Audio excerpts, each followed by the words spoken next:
హల్లెలూయా.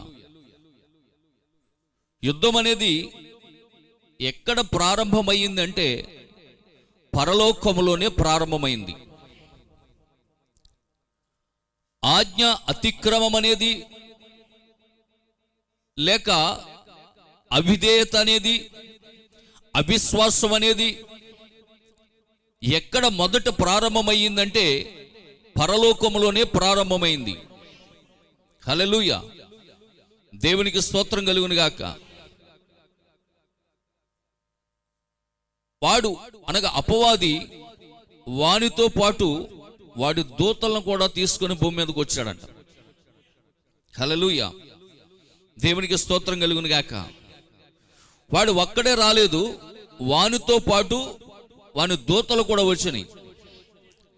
ఎందుకు వాడి దూతలతో పాటు వచ్చాడంటే భూమి మీద ఉన్న దేవుని కుమారులతో యుద్ధం చేయడానికి. భూమి మీద ఉన్న దేవుని కుమారులతో యుద్ధం చేయడానికి. ఆమేన్. ఒక విషయం నన్ను చెప్పనివ్వండి, వాడు అక్కడ గెలవలేకపోయాడు, ఇక్కడ గెలవగలడా?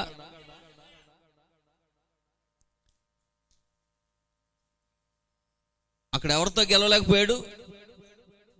మిఖాయేలు. అక్కడ చూడండి, మిఖాయేలు ఎవరితోటి యుద్ధం చేశాడంట? మిఖాయేలు అని అతని దూతలు ఆ ఘట సర్పంతో యుద్ధము చేయవలని ఉండగా,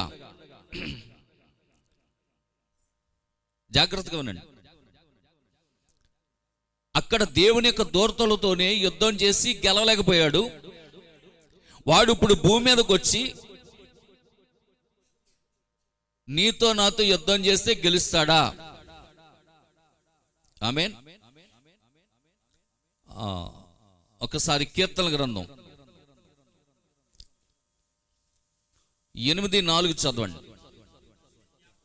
నీవు మనుష్యుని జ్ఞాపకం చేసుకొనుటకు వాడు ఏపాటివాడు, నరపుత్రుని దర్శించుటకు వాడు ఏపాటివాడు, దేవుని కంటే వానిని కొంచెము తక్కువ వానిగా చేసి ఉన్నావు. చూడండి ఏమేమి ఇచ్చాడంట నీకు? మహిమ ప్రభావములతో వానికి కిరీటము ధరింపజేసి ఉన్నావు. నీ చేతి పనుల మీద వానికి అధికారం ఇచ్చి ఉన్నావు. హల్లెలూయా. దేవునికి స్తోత్రం కలుగును గాక. వింటున్నారా? నిజంగా దేవుడు మానవునికి ఎంత గొప్ప అధికారం ఇచ్చాడంటే ఆయన చేతి పనుల మీద అధికారం ఇచ్చాడు. అంతేకాదు దేవుని కంటే కొంచెము తక్కువ వానిగానే దేవుడు నిన్ను నన్ను చేసి ఉన్నాడు. ఆమేన్. హల్లెలూయా. అయితే పిల్లరా, అక్కడ దేవదూతలతో యుద్ధము చేసి గెలవనటువంటి వ్యక్తి భూమి మీదకి వచ్చి ఇప్పుడు నీతో యుద్ధము చేసి నిన్ను గెలవాలంటే వాడు ఎంత మాత్రమూ గెలవలేడు. అందుకే ప్రభు ఒక మాట అన్నారు. ఏమన్నారు తెలుసా? ఈ లోకంలో ఉన్నవాని కంటే మీలో ఉన్నవాడు గొప్పవాడు. దేవునికి స్తోత్రం కలుగును గాక. హల్లెలూయా. దేవునికి స్తోత్రం. ఈ లోకములో ఉన్నవాడు అపవాది, ఈ లోకములో ఉన్నవాడు లూసిఫర్. ఆమేన్. ఈ లోకములో ఉన్నవాడు సాతాను. అయితే పిల్లరా, వాని కంటే మీలో ఉన్నవాడు గొప్పవాడై ఉన్నాడు. ఆయన శక్తి గొప్పది, ఆయన ప్రేమ గొప్పది, ఆయన జ్ఞానము గొప్పది. హల్లెలూయా. ఆయన బలము గొప్పది. ఆకాశ మహాకాశములు పట్టజాలను దేవుడు ఆయన. అలాంటి గొప్ప దేవుడు నువ్వు కలిగి ఉన్నావు. నువ్వు ఎటువంటి యుద్ధమునైనా చేయొచ్చు. దేనితోనైనా నువ్వు పోరాడొచ్చు. హల్లెలూయా. దేవునికి స్తోత్రం కలుగును గాక. కనుక ఇక్కడ దేవదూతల యొక్క పరిచర్యను మనం గమనించినప్పుడు ఇక్కడ ప్రవక్త కొన్ని మాటలు చెప్తున్నారు. ఆ మాటలు మీకు వినిపించాలని నేను ఆశపడుతున్నాను. దేవునికి స్తోత్రం. హల్లెలూయా. చదవబడినటువంటి కీర్తన గ్రంథంలో 55వ అధ్యాయంలో, కీర్తన గ్రంథము 55వ అధ్యాయంలో మనం ఒక మాటను చూస్తాం. చూడండి, మొదటి మాట, దేవా చెవియొగ్గి నా ప్రార్థన ఆలకింపుము, నా విన్నపమునకు విముఖుడవై ఉండకుము, నా మనవి ఆలకించి నాకు ఉత్తరమిమ్ము. చూడండి, ఎవరంట? శత్రువుల శబ్దమును బట్టి, దుష్టుల బలాత్కారమును బట్టి నేను చింతాక్రాంతుడనై విశ్రాంతి లేక వణుకుచున్నాను. హల్లెలూయా, దేవునికి స్తోత్రం. చూడండి, అప్పటికే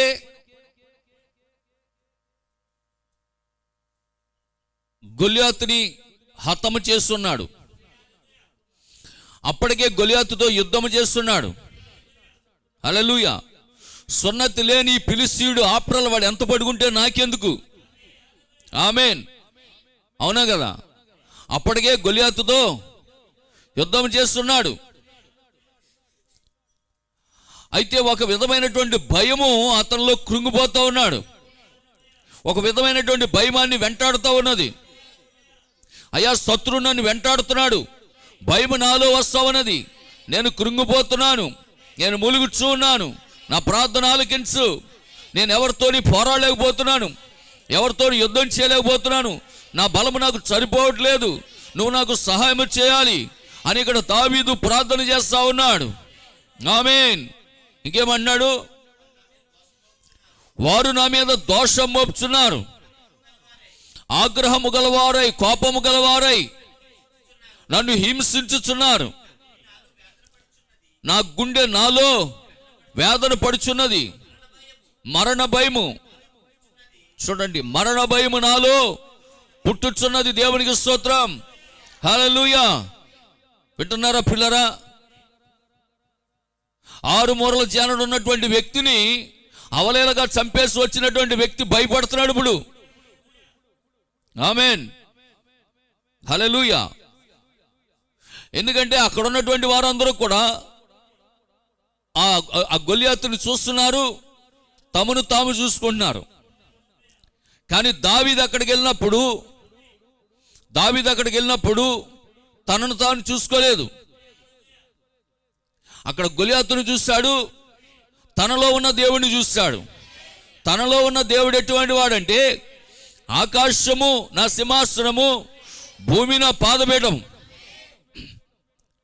ఆయన కొలవాలంటే కొలవలేము, అంతటి గొప్ప దేవుణ్ణి నేను కలిగి ఉన్నాను, ఆయన నాలో ఉన్నాడు. ఈ 6 మూరల జాండ కలిగినాడు, వీడిని అన్నేం చేస్తాడు? ఆప్టర్లు అన్నాడు అంతే. ఏమన్నా అంత గొప్ప శూరుడు, యుద్ధం చేసిన వాడు, గొల్యాతును జయించిన వాడు ఇప్పుడేమన్నాడు చెప్పండి? మరణ భయము నాలో పుట్టుచున్నది, దిగులు వణుకు నాకు కలుగుచున్నవి, మహాభయము నన్ను ముంచి వేస్తున్నట్టున్నాడు. దేవునికి స్తోత్రం.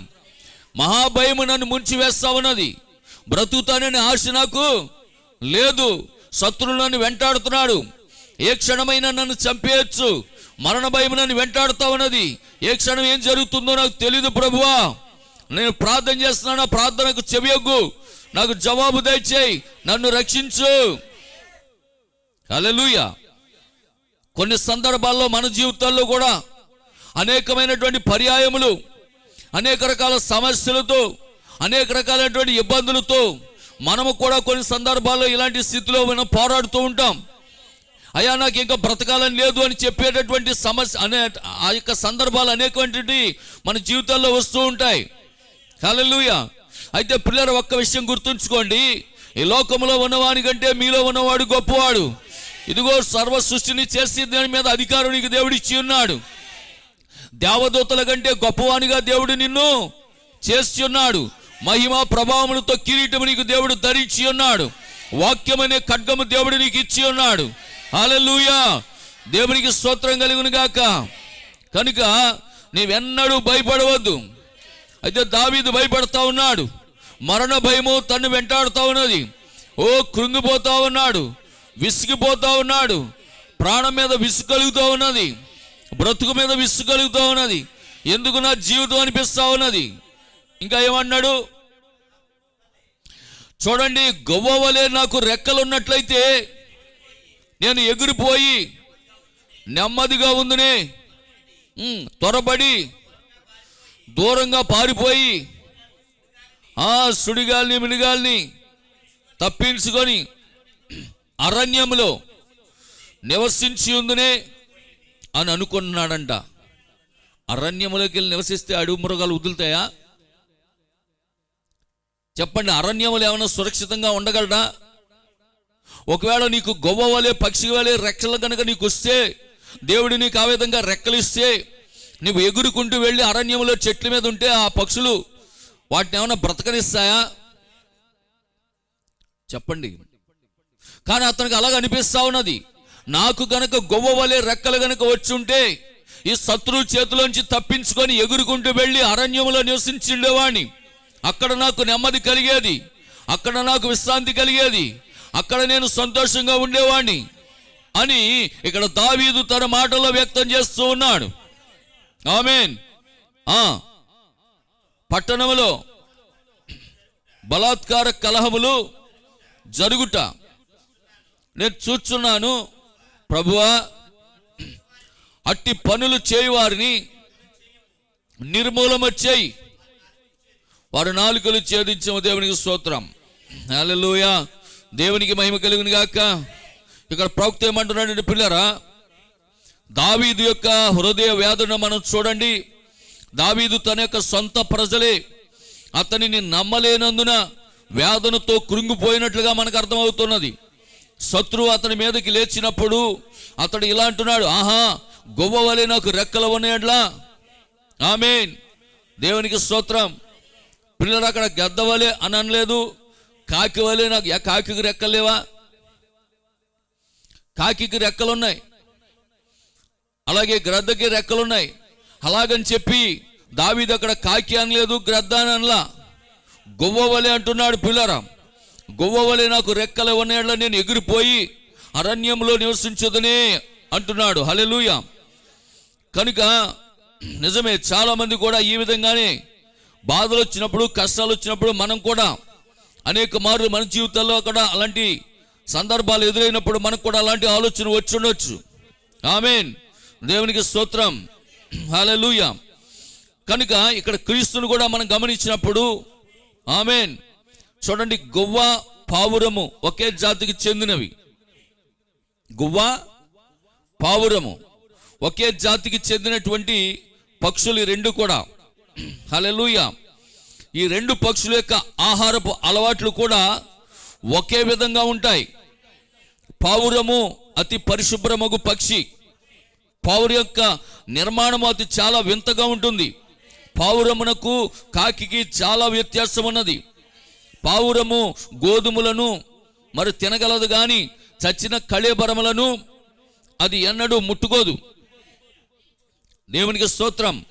అలాగే ఒక నిజమైనటువంటి క్రైస్తవ స్థితిని కూడా అలాగే ఉన్నది.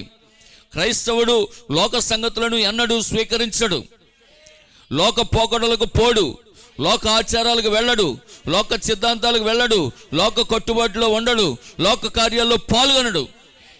అవన్నీ కూడా ఆ నిజ క్రైస్తవునికి ఒక అపవిత్రమైనటువంటి కార్యాలుగా కనబడుతూ ఉంటాయి. హల్లెలూయా. దేవునికి స్తోత్రం కలుగును గాక. కనుక పిల్లరా, నిజంగా చూడండి, ఇక్కడ చాలా అద్భుతమైనటువంటి కార్యాలు ప్రవక్త చెప్తున్నాడు. మోషే వలె నీవు నిజంగా గొర్రెపిల్ల రక్తంలో కడగబడితే, ఆమేన్, నీలో చెడ్డ అలవాట్లు ఇక ఎన్నడూ ఉండవు. అలాగున నిన్ను కడిగి పరిశుద్ధపరిచినది గొర్రెపిల్ల రక్తమే. ఆయన నామములో బాప్తిస్వం పొంది, ఆయన రక్తములో కడగబడి, ఆయన శరీరము ఆయన రక్తమును పానము చేస్తున్నటువంటి నీవు ఎల్లప్పుడూ ఒక చక్కటి ఒక పావుర మాదిరి మారిపోవాలి. హల్లెలూయా. ఒక గొవ్వ వలె మారిపోవాలి, ఒక పరిశుద్ధమైనటువంటి దానిగా మారిపోవాలి, ఒక గొర్రె పిల్లవలే మారిపోవాలి. సామాన్యమైనటువంటి ఒక సాధువు కలిగినటువంటి ఒక జంతువు గొర్రె పిల్ల, అది ఎల్లప్పుడూ మౌనంగానే ఉంటుంది. ఆ విధమైనటువంటి మార్పు ఒక నిజ క్రైస్తవ జీవితంలో కలిగి ఉండాలి. హల్లెలూయా. దేవునికి మహిమ కలుగును గాక. కనుక పిల్లరా, కాకి లాంటి జీవితాలను మన ప్రభువు రక్తంతో కడిగి పవిత్రపరిచి పావురం వలె మార్చాడు. అందువల్లనే ఆ పాత పాపపు మురికి క్రియలను, పాత జీవితమును మనం విడిచిపెట్టవలను. ఆయన చేతుల్లోనూ పాదముల్లోనూ మేకులు కొట్టబడ్డాయి. ఎవరి కోసం అంటే నీ కోసమే. హల్లెలూయా. ఓ నిజంగా పిల్లారా, ఆయన తల మీద మొండ్ల కిరీటం పెట్టబడింది. అది ఎవరి కోసం అంటే నీ కోసమే. ఆమేన్. ఆయన ముఖమంతా కూడా రక్తంతో నిండి ఉన్నది. హల్లెలూయా. ఆయన ముఖమును, స్వరూపమును గుర్తుపట్టలేనంతగా ఆ రక్తధారలన్నీ కూడా ముఖం మీద కనబడుతూ ఉన్నాయి. అది కార్యాలన్నీ కూడా దేనికి జరిగినాయి అంటే నీ కొరకే. బైబిల్లో ప్రవక్త చెప్పినట్లుగా ఆయన సొగసైనను స్వరూపమైనను లేనివాడిగా ఉన్నాడంట. అదంతా ఎవరి కోసం అంటే పిల్లారా నీ కోసమే. హల్లెలూయా. నీ కోసమే ఆయన నలుగొట్టబడ్డాడు. నీ కోసమే ఆయన శిలువ మరణం పొందాడు. హల్లెలూయా. కనుక పావురము ఒక గొప్ప ఆశ్చర్యకరమగు వింత పక్షి. ఈ పక్షిని పాత నిబంధనలో శుద్ధీకరణ నిమిత్తం బలిగా అర్పించిన వారు. ఒకసారి మీరు చూడాలంటే ఆదికాండము 15వ అధ్యాయం 9వ వాక్యం చూడండి. ఆదికాండము 15వ అధ్యాయము 9వ వాక్యం. 3 ఏండ్ల పెయ్యను, పొట్టేళ్లను చూడండి, ఒక తెల్ల గొవ్వను, ఒక పావురపు పిల్లను. ఆమేన్. హల్లెలూయా. అది బలిగా అర్పించడం కొరకు ఉపయోగించేటటువంటి ఆ యొక్క జంతువులు అవనివ్వండి, పక్షులు అవనివ్వండి.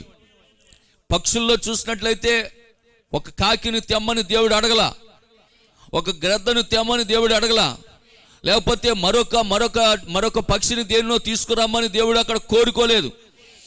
అక్కడ దేవుడు కోరింది దేన్నంటే ఒక పావురపు పిల్లను, ఒక గొవ్వను. అంతేనా? గొవ్వను అడిగాడు, పావురం అడిగాడు. పిల్లరా, కనుక ఈరోజు ఒక క్రైస్తవ జీవితంలో దేవుడు దేన్ని కోరుకుంటున్నాడంటే అలాంటి పావురము కలిగినటువంటి జీవితం, పరిశుద్ధత కలిగిన జీవితం. ఆ గొవ్వ కూడా అంతే. అలాంటి జీవితాన్ని దేవుడు నిన్ను కోరుకున్నాడు. దానికి సాదృశ్యమే దేవుడు పాత నిబంధనలో బలి అర్పించమన్నప్పుడు ఒక పావురమును కోరుకున్నాడు, ఒక గొవ్వను కోరుకున్నాడు. ఎందుకు అంటే దానంత పరిశుద్ధమైనది, పవిత్రమైనది, నమ్రత కలిగినది ఆ పక్షుల్లో ఏవీ లేవు. ఒక గొవ్వ, ఒక పావురం మాత్రమే ఆ విధమైనటువంటి జీవితం జీవించేటటువంటి ఆ పక్షులు అయి ఉన్నాయి. హల్లెలూయా. కనుక ఇక్కడ చాలా జాగ్రత్తగా మీరు గమనిస్తే లేవీకాండము 12వ అధ్యాయము 6వ వాక్యం. లేవీకాండము 12వ అధ్యాయము 6వ వాక్యం కూడా చూద్దాం.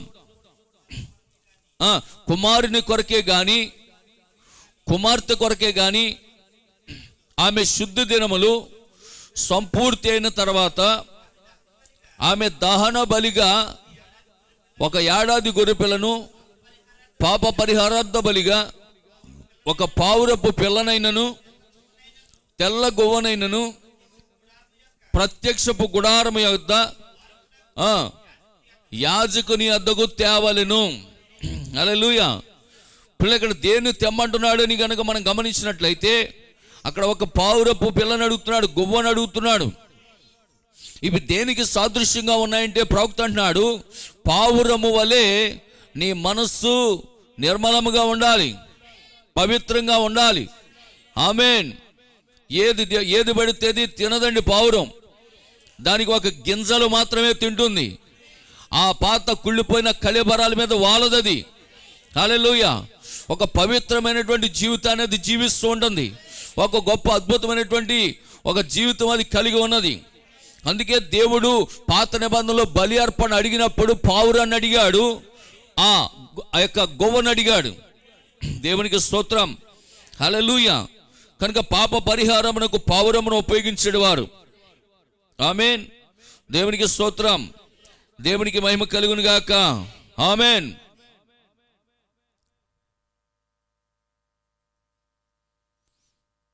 ఇక్కడ ఏమంటున్నాడంటే నోవాహు దేవుని దృష్టిలో కృప పొందెను. దేవుడు తనకిచ్చిన కొలత ప్రకారము ఒక వాడ నిర్మించను. ఆ వాడ పైకి లేచుటకు కావలసినంత నీరు రాగానే అది నెమ్మదిగా పైకి తేలియాడటం జరిగింది. హల్లెలూయా. చూడండి, వాడ పైకి తేలాలంటే ఏదో ఒక 2 బిందులు నీళ్ళట్టుకెళ్ళి వేస్తే వాడ పైకి తేలదు. ఆమెన్, వింటున్నారా? వాడ పైకి తేలాలంటే కొన్ని గ్యాలన్ల నీళ్ళు అవసరం. అది పైకి తేలవటానికి అవసరమైనంత నీరు రావాలి.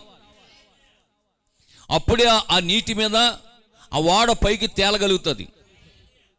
ఈ కాలపు ప్రవక్త అంటున్నాడు, నువ్వు పైకి ఎత్తబడాలంటే, ఆమేన్, నువ్వు పైకి ఎత్తబడాలంటే నీలో కూడా అంత ప్రార్థనాత్మక శక్తి అవసరమైనదాడు. అంత దేవుని కృప నీకు కావాలంటున్నాడు. అది వచ్చినప్పుడే పైకి ఎత్తబడతావు నువ్వు. ఆ వాడ, ఆ నీరు వచ్చినప్పుడు ఎలాగైతే పైకి ఎత్తబడిందో, అలాగే నీ సమయం వచ్చినప్పుడు, నీ ఎత్తబడే సమయం వచ్చినప్పుడు నీకు కావలసినటువంటి ప్రార్థనాత్మక శక్తి కావాలి, దేవుని యొక్క కృప కావాలి. ఎత్తబడుడు అనేది ఒక వ్యక్తి చేతిలో లేదు. హల్లెలూయా. ఎత్తబడుడు అనేది దేవుని కృప ఉన్నది. దేవుని కృప ద్వారా నువ్వు ఎత్తబడతావు, నీ భక్తి వలన కాదు. హల్లెలూయా. దేవునికి స్తోత్రం కలుగును గాక. ఆ తర్వాత నీళ్లలో ములుగుచున్నటువంటి ప్రజలు కొందరు అరుస్తున్నారు తలుపు తీయమని, కొందరు తలుపు తట్టుచున్నారు, కొందరు అరుస్తున్నారు, కొందరు తలుపు తీయమని కేకలు పెడతా ఉన్నారు. అయినను ఫలితము లేకపోయాను. కారణం ఏంటంటే సమయం అయిపోయింది. హల్లెలూయా. దేవుడే దానిని మూసాను గనుక, వాడక తలుపు ఎవరు మూసారు? దేవుడే మూసాడు గనుక దానిని దేవుడే తెరవాలి. ఆమేన్. అలాగే ఇక్కడ ప్రవక్త అంటున్నాడు, దేవుడు మన కొరకు కలువరిలో తలుపు తెరిచెను. కలువరిలో తలుపు తెరిచాడు ఆయన. హల్లెలూయా. అయితే పిల్లలు గమనించండి, తలుపు మూసే సమయం వచ్చింది. హల్లెలూయా. ఆయన దానిని తెరిచినంత కాలము నిశ్చయముగా నువ్వు అందులోకి ప్రవేశించగలుగుతావు. కృపాకాలములో కృపావర్తమానం నీకు వినిపించబడుచున్నప్పుడే, నీ రక్షణ నీకు సమీపంగా ఉన్నప్పుడే నువ్వు రక్షణ పొందాలి. అది మూసివేయబడిన తర్వాత నీకు రక్షణ దొరకదు. హల్లెలూయా. ఇది ఎంత భయంకరమైనటువంటి కాలమో అంత కృప కలిగిన కాలమై ఉన్నది. హల్లెలూయా. ప్రపంచానికి అంతటికీ కూడా ఇది మహా భయంకరమైన కాలంగా కనబడతా ఉన్నది. అయితే వధువుకి ఇది కృపాకాలం అయి ఉన్నది. అందుకే వధువుని దేవుడు ప్రేమించి కృపా వర్తమానాన్ని తీసుకొచ్చాడు నీకు. హల్లెలూయా. ఈ వర్తమానమే పరిశుద్ధాత్మ అయి ఉన్నది. ఈ వర్తమానమే నీకు ఎత్తబడే విశ్వాసాన్ని ఇస్తా ఉన్నది. దేవునికి స్తోత్రం, దేవునికి మహిమ కలుగును గాక. కనుక దేవుని యొక్క ప్రేమ ఎంత మధురమైనదో, ఎంత పవిత్రమైనదో, దేవుని యొక్క ఉగ్రత కూడా అంత భయంకరమైనది అయి ఉన్నది. ఆయన లోకాన్ని ఎంతగా ప్రేమిస్తున్నాడో అలాగునే లోకమునకు అంతగా తీర్పు తీసుకురాబోతున్నాడు. హల్లెలూయా. మరి తీర్పు ముందుగా ఏం జరుగుతుందని చెప్పండి? హెచ్చరిక, ఆ తర్వాత తీర్పు జరుగుతుంది.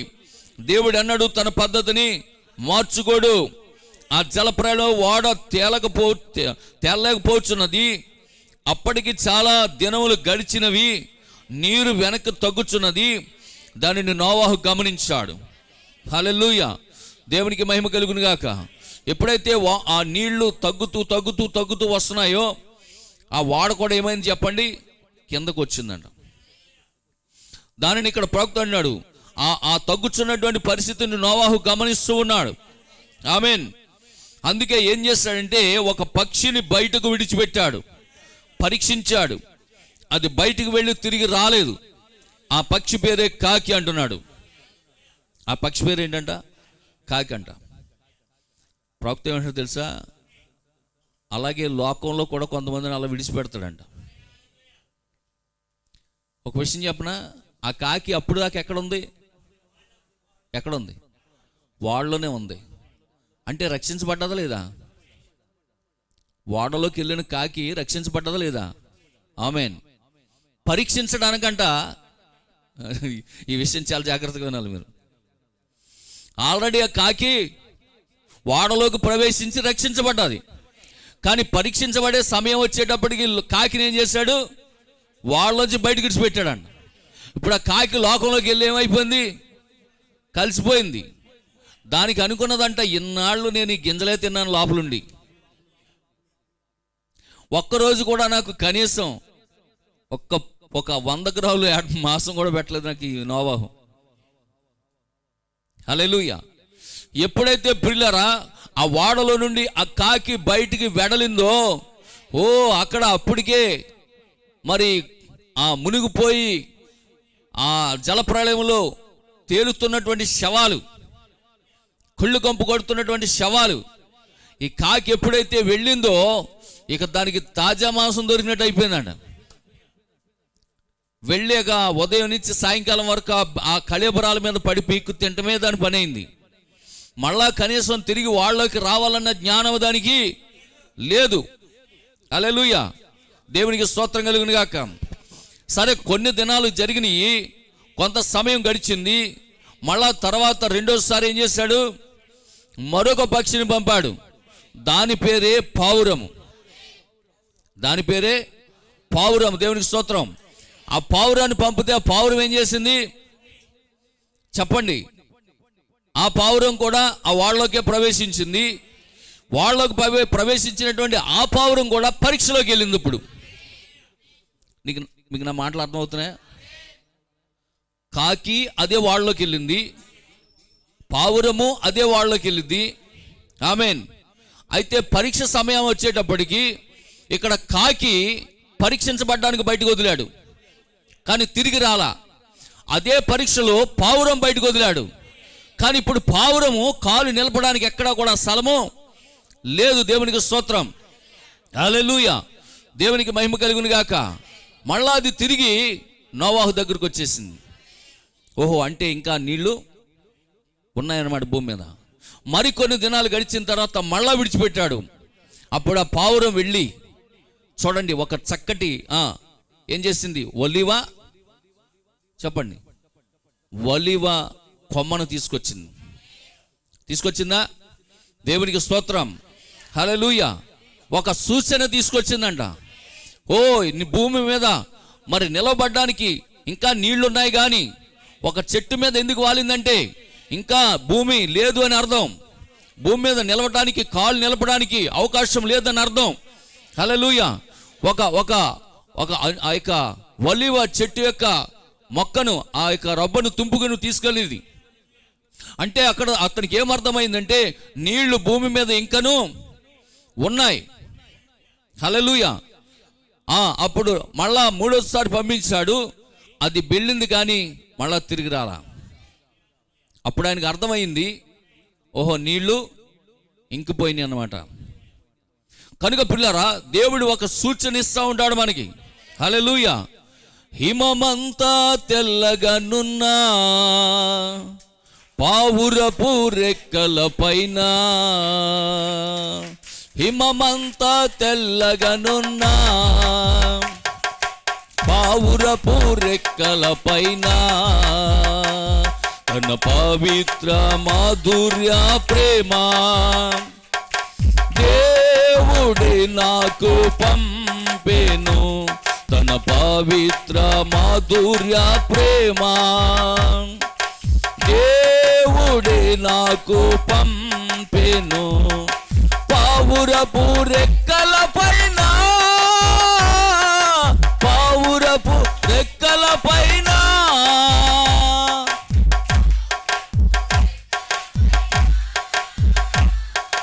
పావురపు రెక్కల పైన,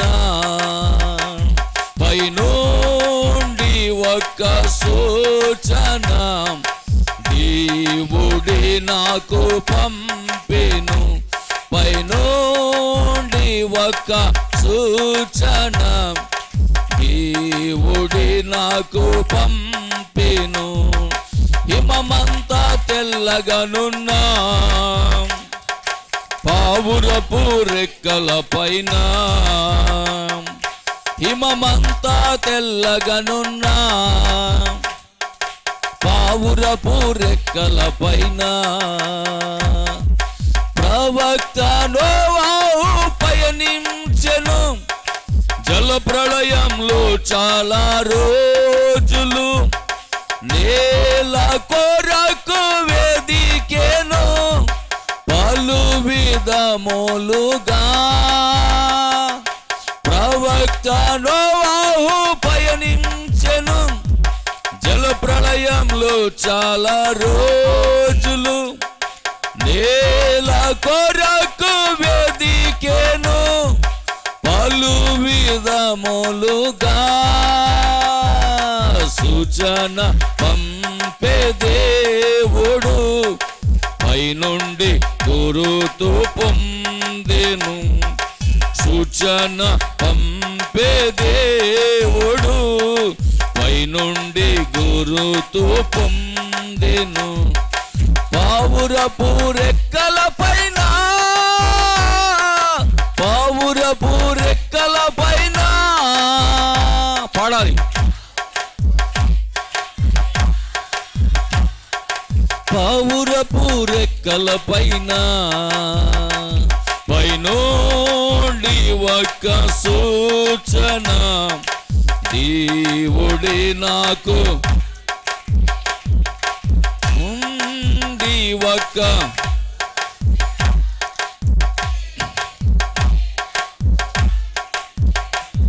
హల్లెలూయా, దేవునికి స్తోత్రం. దేవుడే ఒక సూచన నీ కొరకు నా కొరకు పంపించాడు. అవునా? కనుక ఆ జల ప్రళయములో వాడ తేలిపోవచ్చున్నది. ఆమేన్, హల్లెలూయా, దేవునికి స్తోత్రం కలుగును గాక. మరి చాలా దినములు గడిచినవి, నీరు వెనక్కి తగ్గుచూ ఉన్నది. దానిలో నోవాహు గమనించాడు. ఒక పక్షిని బయటకు విడిచిపెట్టాడు, అది పరీక్షించాడు. అది బయటకు వెళ్ళింది కానీ తిరిగి రాలేదు. ఎందుకనగా వాడ లోపల కంటే దానికి వాడ బయట ఎక్కువ ఆనందం దొరికింది. ఈరోజు కూడా అంతే, లోకంలోని ప్రజలు కూడా ఆ విధంగానే ఉన్నారు. క్రీస్తులో ఉండుట కంటే లోకంలో జీవించుటకే లోకం ఎక్కువ ఇష్టపడతా ఉన్నది. ఎందుకంటే క్రీస్తులో ఉన్న ఆనందం వేరు, క్రీస్తులో ఉన్న సంతోషం వేరు, కానీ లోకంలో దొరికే ఆనందం వేరు. హల్లెలూయా, దేవునికి స్తోత్రం కలుగును గాక. కనుక క్రీస్తుకు వెలుపట ఉండుటకే వారు ఎక్కువ ఇష్టపడుతున్నారు. అది కాకి బ్రతుకు అంటున్నాడు. దాని ఆనందం ఏంటి? ఆ నీటి మీద తేలి ఆడుతున్న ఎన్నో పీనుగులు దానికి దొరికినాయి. చాలా దినముల తర్వాత అతడు మరలా పరీక్షించెను. అతడు ఒక పావురమును విడిచెను. ఆమేన్. ఆ పావురం యొక్క స్వభావం ఏమిటంటే అది కాకి కాదు కానీ, అది రాబందు కాదు కానీ, అది పవిత్ర మగు వాటిని మాత్రమే తినగలదు. దాని కాలు మోపుటకు కూడా ఎక్కడ చోటు లేనందున తిరిగి ఓడలోనికి తిరిగి వచ్చింది. అంటే ఇంకా భూమి మీద నీరు నిలిచి ఉన్నదని దానికి అర్థమైంది. దేవునికి స్తోత్రం. నోవాహు ప్రార్థించాడు, ఓ దేవా, నీ ఉగ్రత ఇంకనూ సమాప్తం అవ్వలేదా? మరికొన్ని దినముల తర్వాత ఈసారి ప్రార్థన చేసి ఆ పావురాన్ని బయటకు విడిచాడు. అది వెళ్ళి ఒక పరిశుద్ధముకు చెట్టు మీద వ్రాలింది. ఆ చెట్టు యొక్క ఆకును పట్టుకొని వచ్చింది. ఓడ కిటికీ మీద కూర్చుండెను. హల్లెలూయా. ఒలివ చెట్టు యొక్క ఆకు చూడండి. ఆదికాండం 8వ అధ్యాయము 8-9 వాక్యాలు చూడండి. ఆదికాండము 8వ అధ్యాయము 8-9 వాక్యాలు చదువుదాం. మరియు నీళ్లు నేల మీద నుండి తగ్గినవో లేవో చూచుటకు అతడు తన యొద్ద నుండి నల్ల పావురం ఒకటి వెలుపలికి పోవిడిచెను.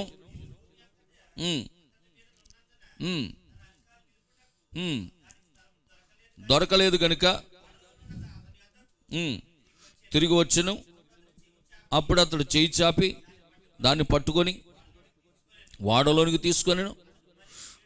అతడు మరి 7 దినములు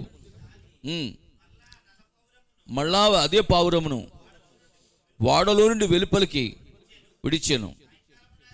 సాయంకాలమనది అతని వద్దకు వచ్చినప్పుడు త్రుంచబడిన ఒలివ రొబ్బ దాని నోట నుండెను.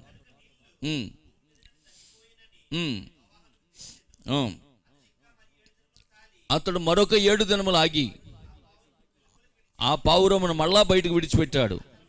ఆ తర్వాత అది అతని వద్దకు తిరిగి రాలేదు. అంటే దాని అర్థం ఏంటి? అప్పటికి ఆ నీళ్లు భూమి మీద ఇంకిపోయినాయి. హల్లెలూయా. కనుక పిల్లరా, నిజంగా చూడండి, యెహోవాయే యేసుక్రీస్తుగా శరీరం దాల్చుకొని పశువుల తొట్టెలో జన్మించినని మరి ఆయన వారు నమ్మలేకపోయారు ఆ రోజు. ఆమేన్, హల్లెలూయా. లోకంలో జీవించేటటువంటి వారు, లోక కార్యాల్లో ఉన్నటువంటి వారు క్రీస్తుని అంగీకరించలేకపోతున్నారు. ఆయన పెరిగి పెద్దవాడై తాను నిరూపించుకున్నటకు విధేయుడై నీటి వద్దకు నడిచి వచ్చాడు. ఆ సమయంలో భూమి మీద ఉన్న వారిలో యోహాను అతి గొప్పవాడు. ఆమేన్. అప్పటి వరకు స్త్రీలు కనిన వారిలో ఎంతకన్నా గొప్పవాడు మరి ఎవరు లేరు అని స్వయంగా యేసే చెప్పాను. ఆమెన్. యోహాను ఒక ప్రవక్త. ఆమెన్. ఆనాటి కైప, అన్నయ్య లాంటి యాజకులు నమ్మినా నమ్మకపోయినా అతడే ఆ కాలానికి ప్రవక్త. కాబట్టి వాక్యము నడుచుకుంటూ నీళ్లలో ఉన్న ప్రవక్త యొద్దకు, యోహాను యొద్దకు వెళ్ళిందా? అందుకే ఇందాక చదువుకున్నాం మనం. చూడండి, మత్తయి సువార్త 3వ అధ్యాయము 16-17 వాక్యాలు. మత్తయి సువార్త యేసు బాప్తిస్మం పొందిన వెంటనే ఇదిగో ఆకాశం తెరవబడెను, దేవుని ఆత్మ పావురము వలె, అంతే తప్ప పావురం కాదు. జాగ్రత్త గమనించండి. దేవుని ఆత్మ పావురము వలె, అది ఒక ఆకారం, కానీ పావురం కాదు. పావురం వచ్చింది అనుకోకండి, పావురం కాదు, పావురము వలె అన్నాడు. పావురమే దిగొచ్చిందని చెప్పాలి అక్కడ. పావురము వలె, అది ఒక సూచన, అది ఒక ఆకారం. అది పావురం వలె దిగివచ్చుట సూచను. ఇదిగో ఈయనే నా ప్రియ కుమారుడు, ఈయన యందు నేను ఆనందించుచున్నాను అని ఒక శబ్దము ఆకాశం నుండి వచ్చిన. దేవునికి స్తోత్రం, హల్లెలూయా. దేవునికి మహిమ కలుగును గాక. ఒక విషయం గుర్తుంచుకోండి, ఈ కాలపు ప్రవక్త ఒక మాట చెప్తున్నాడు. ఇదిగో ఈ మాట అక్కడున్న అందరికీ వినపడలేదు, కానీ అక్కడున్న ఒక ప్రవక్తకైన యోహానుకు మాత్రమే వినపడ్డది. వింటున్నారా? ఎప్పుడు కూడా దేవుని యొక్క వాక్యము ప్రవక్త యొద్దకు మాత్రమే వచ్చును. అలాగే మరి ఆ యొక్క దమస్కు మార్గములో సౌలు ప్రయాణమై వెళుతున్నప్పుడు దేవుడు వెలుగులో దర్శించినప్పుడు, సౌలా సౌలా నీవేళ నన్ను హింసించుచున్నావు అనేటటువంటి మాట ఆయన పలికినప్పుడు అవి అన్ని, ఆ మాటలు అక్కడున్న వారికి ఎలా ఉన్నాయంటే ఉరుముల వలె ఉన్నాయంట. అవునా కదా? అంటే సౌలుతో పాటు ఉన్నటువంటి వ్యక్తులకి ఆ మాటలు ఎలా ఉన్నాయంటే ఉరుముల వలె ఉన్నాయి. అయితే ఆ మాటలు స్వయంగా స్పష్టంగా పౌలు గారికి వినబడుతున్నాయి. సౌలా సౌలా నీవేళ నన్ను హింసిస్తున్నావు, నన్ను ఎందుకు హింసిస్తున్నావు అనే మాటలు ఒక మానవుడు మాట్లాడినట్లుగా స్వరము ఎత్తి మాట్లాడుతూ ఉన్నాయి. అవి మానవ స్వరం వలె ఉన్నాయి, అవి మానవ స్వరంలా మాట్లాడుతూ ఉన్నాయి. అయితే అక్కడ ఉన్నటువంటి ప్రజలకు అవి ఎలా ఉన్నాయంటే ఉరుముల వలె ఉన్నాయి. ఆమేన్. రెండో విషయం ఏంటంటే, అక్కడ దిగి వచ్చినటువంటి ఆ వెలుగు ఎవరిని దర్శించిందంటే కేవలము పౌలు మాత్రమే దర్శించింది. పౌలు గారు మాత్రమే వెలుగును చూడగలిగారు. అయితే ఆయనతో వచ్చినటువంటి వారెవరూ ఆ వెలుగును చూడలేదు. అగ్ని స్తంభం మోషే మాత్రమే చూడగలిగాడు. మోషేతో ఉన్న ప్రజలు ఎవరు చూడలేకపోయారు. నిజంగా ఆ అగ్ని స్తంభము బ్రన్హాం మీద మాత్రమే వచ్చింది. అక్కడ ఉన్న ప్రజలు ఎవరు దాన్ని చూడలేకపోయారు. దేవునికి స్తోత్రం కలుగును గాక. హల్లెలూయా. కనుక పిల్లరా, ఆ యొక్క అగ్నిలో, ఆ వెలుగులో దర్శించిన అదే దేవుడు. ఆమేన్, హల్లెలూయా. మోషేను దర్శించిన అదే దేవుడు, పౌలును దర్శించిన అదే దేవుడు, ఇదిగో బ్రన్హామును దర్శించిన అదే దేవుడు. ఆ వెలుగు ఈరోజు నీ మీద ప్రకాశిస్తా ఉన్నది. అందుకే అంటున్నాడు, లెమ్ము తేజరీలము, వెలుగు నీ మీదకు వచ్చినది. వెలుగు లోకం మీదకు రాలేదు, వెలుగు నీ మీదకు వచ్చింది. వధువా లెగో, నువ్వు తేజరీలో. దేవునికి స్తోత్రం కలుగునుగా. హల్లెలూయా. నువ్వు ప్రకాశించాలని నేను లోకమునకు వెలుగై ఉన్నాను. మీరు కూడా వెలుగై ఉండండి. దేవునికి స్తోత్రం. నేను పరిశుద్ధుడనై ఉన్నాను, నువ్వు పరిశుద్ధులుగా ఉండండి. హల్లెలూయా. దేవునికి మహిమ కలుగును గాక. కనుక ప్రియమైనటువంటి దేవుని బిడ్డలారా, నిజంగా ఈ కార్యాలన్నీ కూడా మనం చూస్తూ ఉన్నప్పుడు అద్భుతమైనటువంటి కార్యాలు చెప్తున్నాడు. యేసు ప్రభు ఈ భూమి మీద పుట్టి పెద్దవాడై, ఆమేన్, నన్ను పరిచయం చేయండి అని ఎవరి యొద్దకు వెళ్ళలేదు. ఆయన ఏ ప్రధాని యొద్దకు వెళ్ళలేదు, ఏ యాజకుని యొద్దకు వెళ్ళలేదు. ఆమేన్, హల్లెలూయా. అయితే పిల్లరా, ఆయనే సజీవుడని దేవుడని, వాక్యమైన దేవుడే శరీరం దాల్చుకుని వచ్చాడని, ఆమేన్, అక్కడ గొర్రెలు కాసుకుంటున్నటువంటి ఆ గొర్రెల కాపర్లు గుర్తించారు ఆయన్ని. హల్లెలూయా. దేవునికి స్తోత్రం కలుగును గాక. ఆకాశంలో ఉన్నటువంటి నక్షత్రాలను చూసి నక్షత్ర శాస్త్రజ్ఞులు కనుగొన్నారు ఆయన్ని. హల్లెలూయా. ఈ భూమి మీద ఎలాంటి గొప్ప సంఘటన జరగాలన్నా దానిని దేవుడు తన దాసులకు, ప్రవక్తలుగా బయలుపరుస్తూ ఉంటాడు. క్రీస్తు జన్మను గురించి కూడా ప్రవక్త యెషయా ద్వారా ముందే చెప్పబడింది. లేఖనముల ప్రకారమే క్రీస్తు ఈ లోకానికి వచ్చాడు. వాక్యమే శరీరధారే సూటిగా నడుచుకుంటూ ఆ నీటిలో ఉన్న ప్రవక్త యొద్దకు వచ్చింది. హల్లెలూయా. ఆది అందు ఏ వాక్యం అయితే ఉన్నదో ఆ వాక్యమే శరీరం ధరించుకొని కృపా సత్య సంపూర్ణుడిగా మన మధ్య ఆయన నివసించాడని బైబిల్ చెప్తా ఉన్నది. ఆ నివసించిన దేవుడు నడుచుకుంటూ ఒకానొక దినాన యోర్దాను నదిలోకి వచ్చాడు. అక్కడ యోహాను దాన్ని గుర్తించాడు. హల్లెలూయా.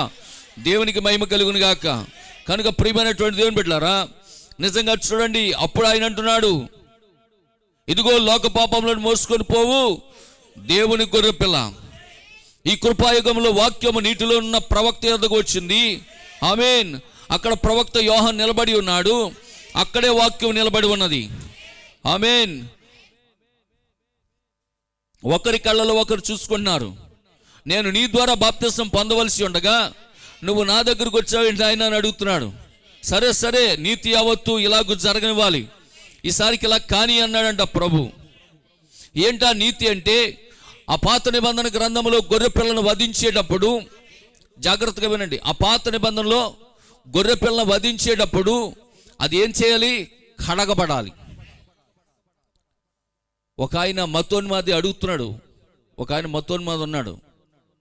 ఇప్పుడు మీ యేసు ప్రభు పాపం మీరు అందరూ బాప్తిసాలు ఎందుకు పొందుతున్నారు అని అడిగాడు. మీరు అందరూ బాప్తిసాలు ఎందుకు పొందుతున్నారంటే పాపాలు క్షమించబడటం కోసం అని క్రైస్తవులు జవాబిచ్చారు. మరి మీ పాపాలు క్షమించబడడానికి మీరు బాప్తిసాలు పొందుతున్నప్పుడు మరి యేసు ప్రభు కూడా బాప్తిసం ఎందుకు పొందాడు అంటే ఆయన పాపే కదా అంటున్నాడు వీడు. మీకు అర్థమవుతున్న మాటలు? కనుక ఇక్కడ ప్రవక్త చెప్తున్నాడు, ఆయన పాపి అని కాదురా బాప్తిసం పొందింది. పాత నిబంధనలో ఒక గొర్రె పిల్లను బలిగా అర్పించే ముందు ఏం చేయాలంట? కడగబడాలి. కడగబడాలి. కాబట్టి ఇప్పుడు ఈయన ఏ పాత్రలో ఉన్నాడు? ఇప్పుడు ఆయన గొర్రెపిల్ల పాత్రలో ఉన్నాడు, బలి పశువు పాత్రలో ఉన్నాడు. హల్లెలూయా. మరి గొర్రెపిల్లను బలి అర్పించే ముందు ఏం చేయాలి? కడగబడాలి. అదే నీటి బాప్తిసం అయి ఉన్నది. కడగబడటం కోసమే ఇప్పుడు యోర్దాను నదిలోకి యోహాను దగ్గరికి వచ్చాడు. దేవునికి స్తోత్రం. హల్లెలూయా. కనుక ఆయన అంటున్నాడు, ఇప్పటికి ఇలాగూ కానిము నీతి యావత్తు మనం ఇలాగ నెరవేర్చవలసిన వారమై ఉన్నాం. ఆమేన్. అనగా దాని అర్థము, బలి అర్పింపబడుటకు ముందు బలి పశువు కడగబడినట్లుగా గొర్రె పిల్ల కడగబడి బలికి అర్పింపబడును. అప్పుడు యోహాను యేసునకు బాప్తిసం ఇచ్చాను. ఆయన నీటిలో నుండి పైకి రాగా పావురపు రెక్కల మీద ఒక వర్తమానం వచ్చిందంట. ఆకాశం తెరవబడిందంట. అక్కడ నుండి ఒక స్వరం వినబడింది, ఈయన నా ప్రియ కుమారుడు, హల్లెలూయా, ఈయన యందు నేను ఆనందించుతున్నాను, మీరందరూ ఆయన మాట వినండి. ఆమేన్. హల్లెలూయా. అందుకే బైబిల్ ఒక మాట చెప్తుంది, భూమి మీద ఆయనకి ఇష్టలైన మనుషులకు సమాధానం. భూమి మీద ఏంటంట? ఆయనకి ఇష్టలైన మనుషులుగా నువ్వు జీవిస్తే నీ జీవితంలో సమాధానం కలుగుతూ ఉన్నది. హల్లెలూయా. నిజంగా పిల్లారా, ప్రపంచ దేశాలన్నిటికీ శాంతికి చిహ్నం ఏంటంటే పావురం. ప్రపంచ దేశాలన్నిటికీ, ఒక దేశానికి ఒకటి, ఒక దేశానికి ఒకటి కాదు, ప్రపంచ దేశాలన్నిటిలో శాంతి చిహ్నంగా వాడేటటువంటి ఒకే ఒక పక్షి ఉన్నది. ఆ పక్షి పావురమై ఉన్నది. అది మొత్తం ప్రపంచ దేశాలన్నిటికీ ఒక్కటే చిహ్నమై ఉన్నది. హల్లెలూయా. దేవునికి మహిమ కలుగును గాక. కనుక ప్రియమైనటువంటి దేవుని బిడ్డలారా, నిజంగా చూడండి, అంతేకాదు ఒక దేశం నుండి మరొక దేశానికి వర్తమానం పంపేది కూడా పావురమై ఉన్నది. అర్థమవుతుందా? ఒక దేశం నుండి మరొక దేశానికి ఏదైనా సమాచారం తీసుకొని వెళ్ళాలంటే పావురపు యొక్క ఆ కాలుకి ఆ వర్తమానాన్ని కట్టి పంపిస్తారు. అంటే సమాచారం తీసుకొని వెళ్ళేది అదే, ఆ దేశానికి శాంతిని కలగజేసేది ఆ పావురము ఒక చిహ్నంగా ఉన్నది. దేవునికి స్తోత్రం. దేవునికి మహిమ కలుగును గాక. కనుక పావురముని ఉపయోగించేవారు, ఎందుకనగా దాని యొక్క సాత్వికము అమాయకత్వమును బట్టి ఆ కారణం చేతనే అది శాంతి చిహ్నంగా ఉన్నది. పావురము అది మగదైనను ఆడదైనను ఒకసారి గనక అది జత కడితే జీవితాంతము అది ఎన్నడూ విడిపోదు. జాగ్రత్తగా వినండి. పావురములో ఉన్నటువంటి ఇంకొక గొప్ప అద్భుతమైనటువంటి విషయం ఏంటంటే, అది గనక ఒక మగపక్షి అయితే ఒక ఆడపక్షితో జత కడితేనంట అది జీవితాంతము ఎన్నడూ విడిపోదంట. అది చచ్చిపోయే వరకు దాని జత అలాగే ఉంటుందంట. హల్లెలూయా. దేవునికి స్తోత్రం కలుగును గాక. మరే పక్షి అయినా సరే జత కట్టినట్లయితే అది మధ్యలోనే విడిపోయే అవకాశాలు ఉంటాయంట. కానీ పావురము గనక ఒక పక్షి చేత జత కడితే అది చనిపోయే వరకు కూడా అది అలాగనే ఉంటుందంట. దేవునికి స్తోత్రం, హల్లెలూయా, దేవునికి మహిమ కలుగును గాక. కనుక పిల్లరా, నిజంగా చూడండి ఎంత అద్భుతమైనటువంటి మాట. యెషయా గ్రంథంలో చెప్పినట్లుగా ఆయన పొందిన దెబ్బల వలనే నీకు ఈరోజు స్వస్థత కలుగుతున్నది. దెయ్యములు అణచివేయబడుతూ ఉన్నాయి. ఎందుకనగా ఆయన గాయపరచబడ్డాడు, ఆయన బిరుగొట్టబడ్డాడు, ఆయన నలగొట్టబడ్డాడు, కలువరి శిలువ మీద ఆయన చీల్చబడ్డాడు. తోడేళ్ల మంద మీద పడినట్లుగా వాళ్ళు ఆయన మీద పడ్డారు. ఆయన శిలువలో ప్రాణం పెట్టాడు. ఆయన చెప్పిన మాట ఏంటో తెలుసా? సమాప్తమయ్యను అని చెప్పిన ఆఖరి మాట ఏంటి చెప్పండి? ఇదిగో సమాప్తమయ్యను అనగా ఆయన దేనినైతే చేయాలని భూమి మీదకు వచ్చాడో ఆ పనిని సంపూర్తి చేసిన వాడు. ఆయన మధ్యలో ఆపేసిన వాడు కాదు. ఆయన చేయాలనుకున్న దాన్ని ఆ శిలువ మరణం మీద సంపూర్తి చేశాడు. పాపం మీద విజయాన్ని సాధించాడు, రోగం మీద విజయాన్ని సాధించాడు, శాపం మీద విజయాన్ని సాధించాడు, మరణం మీద విజయాన్ని సాధించాడు. ఇప్పుడు పాపులందరికీ రక్షణ కలగచేశాడు ఆయన. హల్లెలూయా. మన పాపపు బంధకాల నుండి మనల్ని స్వేచ్ఛాపరులుగా చేశాడు ఆయన. దేవునికి స్తోత్రం, హల్లెలూయా. ఆయన లేఖనాల ప్రకారమే భూమి మీదకి వచ్చాడు, లేఖనాల ప్రకారమే శిలువ మరణం పొందాడు, ఆయన లేఖనాల ప్రకారమే మరలా తిరిగి రాబోతున్నాడు. జకర్యా గ్రంథం 9వ అధ్యాయము 9వ వాక్యంలో మనం గమనించినప్పుడు చూడండి. జకర్యా గ్రంథము 9వ అధ్యాయము 9వ వాక్యం, సియోను నివాసులారా బహుగా సంతోషించండి, యెరూషలేము నివాసులారా ఉల్లాసముగా ఉండుడి. నీ రాజు నీతిపరుడును రక్షణ గలవాడును దీనుడునై గాడిద పిల్లను ఎక్కి నీ యొద్దకు వచ్చుచున్నాడు. ఆమేన్, హల్లెలూయా. ఆ పాత నిబంధన యెహోవాయే, క్రొత్త నిబంధనలో యేసుక్రీస్తుగా భూమి మీదకి వచ్చాడు. ఎలాగా? రక్షకుడిగా. హల్లెలూయా. నిన్ను రక్షించుడు కొరకు, నిన్ను విమోచించుడు కొరకు, నీ కొరకు ప్రాణం పెట్టుడు కొరకు ఆయన గురించి ఎందరైతే ప్రవక్తలు ప్రవచించారో, యెషయా ప్రవచించిన, మీకా ప్రవచించిన, యెహెజ్కేలు ప్రవచించిన, జకర్యా ప్రవచించిన ఎందరు ప్రవక్తలైతే ఆయన కొరకు ప్రవచించారో ఆ ప్రవచన లేఖనాల ప్రకారమైన భూమి మీదకి వచ్చాడు. ప్రతి లేఖనాన్ని ఆయన నెరవేర్చాడు. దేవునికి స్తోత్రం కలుగును గాక. హల్లెలూయా. కనుక ఆయన రాకడ కొరకు ఎంతో ఆసక్తిగా ఎదురు చూస్తున్నారు. ఆయన మొదటిగా ఆయన స్వకీయుల యొద్దకే వచ్చాడు, కానీ వారు ఆయనను అంగీకరించలేదు. ఆయన రావడం ఎవరి దగ్గరికి వచ్చాడు చెప్పండి? అసలు ఆయన రావాల్సింది ఎవరి కోసం వచ్చాడు? చూడండి ఒకసారి, మీకు చాలాసార్లు చెప్తూ ఉంటాను నేను. అపోస్తుల కార్యముల గ్రంథం 16వ అధ్యాయం అనుకోండి. చూడండి, అపోస్తుల కార్యముల గ్రంథం 13:23 చదవండి. 13:23 అతని సంతానము నుండి, అంటే ఎవరి సంతానం? అబ్రహాము సంతానము నుండి. అబ్రహాము సంతానము నుండి దేవుడు తన వాగ్దానం చొప్పున ఇశ్రాయేలీయుల కొరకు రక్షకుడగు యేసును పుట్టించెను. ఆమేన్. ఎవరి కొరకు యేసు ప్రభు పుట్టాడు చెప్పండి? నీ కొరకు, నా కొరకు కాదు, అన్యజనులమైన మన కొరకు కాదు, చెట్టు పుట్ట రాయి రప్ప ముఖ్యం మన కొరకు కాదు ఆయన పుట్టింది. ఆయన ఎవరి కొరకు పుట్టాడంటే ఇశ్రాయేలు యొక్క రక్షణార్థమై రక్షకుడు భూమి మీదకు జన్మించాడు. కానీ వారేం చేశారు? చూడండి, యోహాను సువార్త 1వ అధ్యాయము, యోహాను సువార్తలోకి వెళ్ళండి ఒకసారి, మీకు అర్థమవుతుంది. 1వ అధ్యాయంలో 11వ వాక్యం, 11 ఆయన తన స్వకీయుల యొద్దకు వచ్చెను. ఆయన స్వకీయులు ఎవరాళ్ళు? ఇశ్రాయేలీయులు. ఆయన స్వకీయులు అంటే ఇశ్రాయేలీయులు, ఆయన సొంత ప్రజలు, ఆయన సొంత వారు. వారిని అంగీకరించలేదు. ఆయన అంగీకరించలేదు. నువ్వు మాకు మెస్సయ్యవు కాదు, నువ్వు మాకు దేవుడు కాదు. ఆమేన్. నువ్వు కేవలం మనిషిగా వచ్చావు, నువ్వు కేవలం మానవుడు మాత్రమే. మా దేవుడు ఆత్మస్వరూపై ఉన్నాడు, ఆకాశమందు ఆశీనుడై ఉన్నాడు, ఒక దినాన్ని మెస్సయ్యగా రాబోతున్నాడు, నువ్వు మా దేవుడు కాదు అని వాళ్ళు ఆయనని అంగీకరించలేదు. అప్పుడు ఆయన ఏం చేశాడు? తనను ఎందరూ అంగీకరించిరో వారందరికీ, అనగా తన నామమందు విశ్వాసం ఉంచు వారికి దేవుని పిల్లలగుటకు ఆయన అధికారం అనుగ్రహించాను. దేవునికి స్తోత్రం, హల్లెలూయా, దేవునికి మహిమ కలుగును గాక.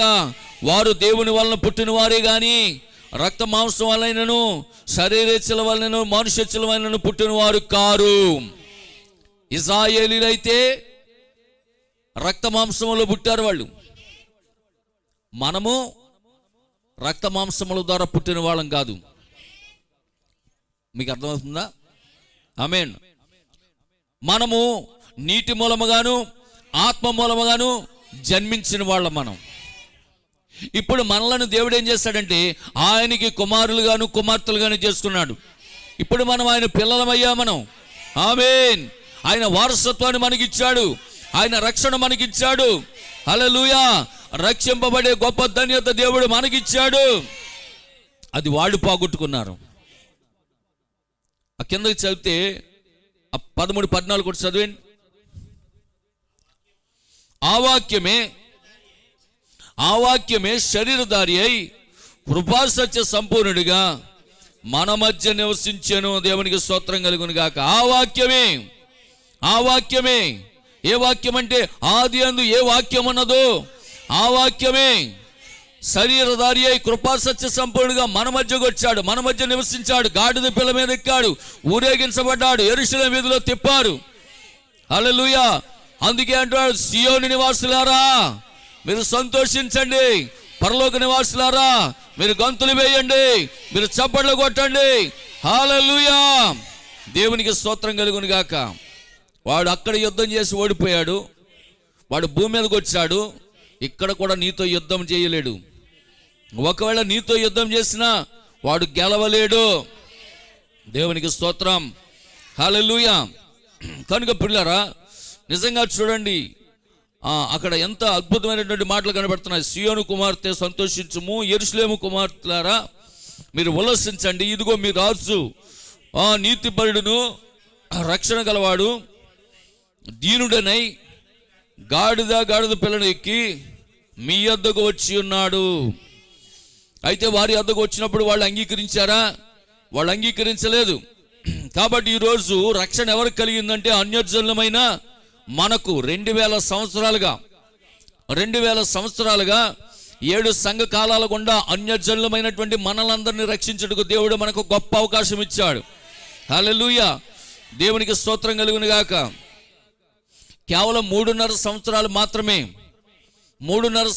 మాత్రమే ఆ రోజు వారు రక్షించబడటానికి రాజ్య సువార్తను యేసుక్రీస్తు ప్రభువు వారు భూమి మీద ప్రకటించారు.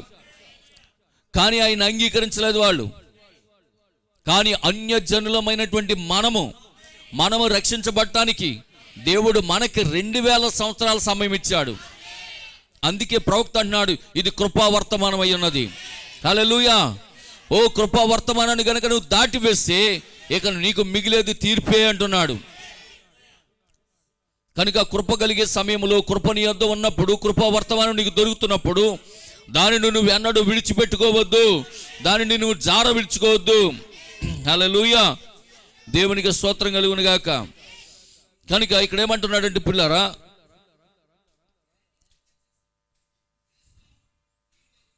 ఆయన మొదటిగా తన స్వకీయుల యొద్దకు వచ్చాడు, కానీ వారు ఆయన గుర్తించలేదు.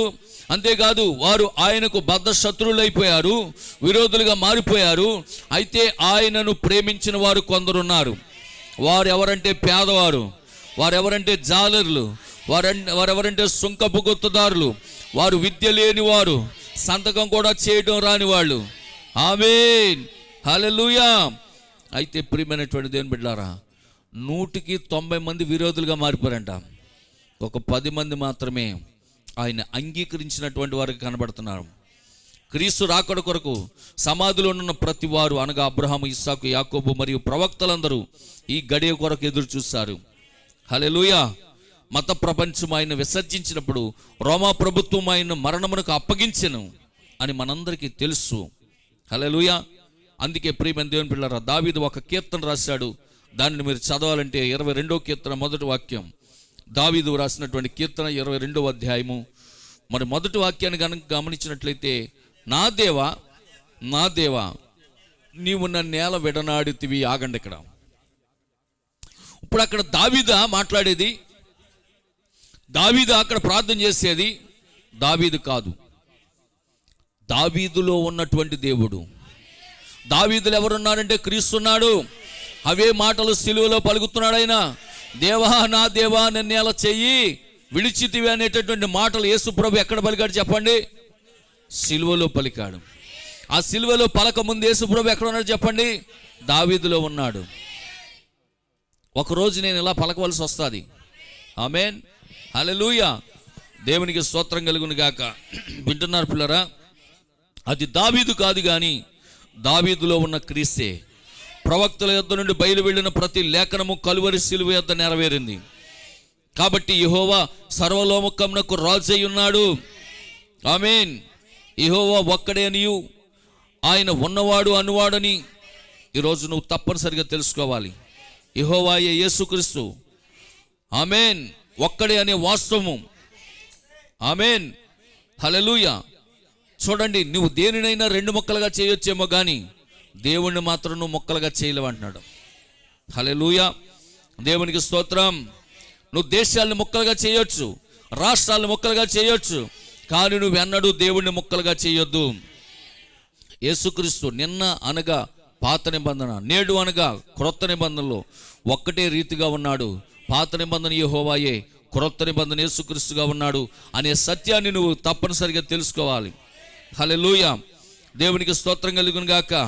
ఓ ప్రియమైనటువంటి దేవుని బిడ్డలారా, నిజంగా ఆయన అంటున్నాడు, ఓ నిన్ను స్వస్థపరచగలిగిన పురుషుడుగా కానీ స్త్రీ కానీ దేవదూత కానీ ఏదీ లేదు. ఎందుకనగా దేవుడే దాన్ని ఎప్పుడో చేశాడు. హల్లెలూయా, నీ పాపములకు క్షమాపణ ఎప్పుడూ కలిగింది. ఆమేన్.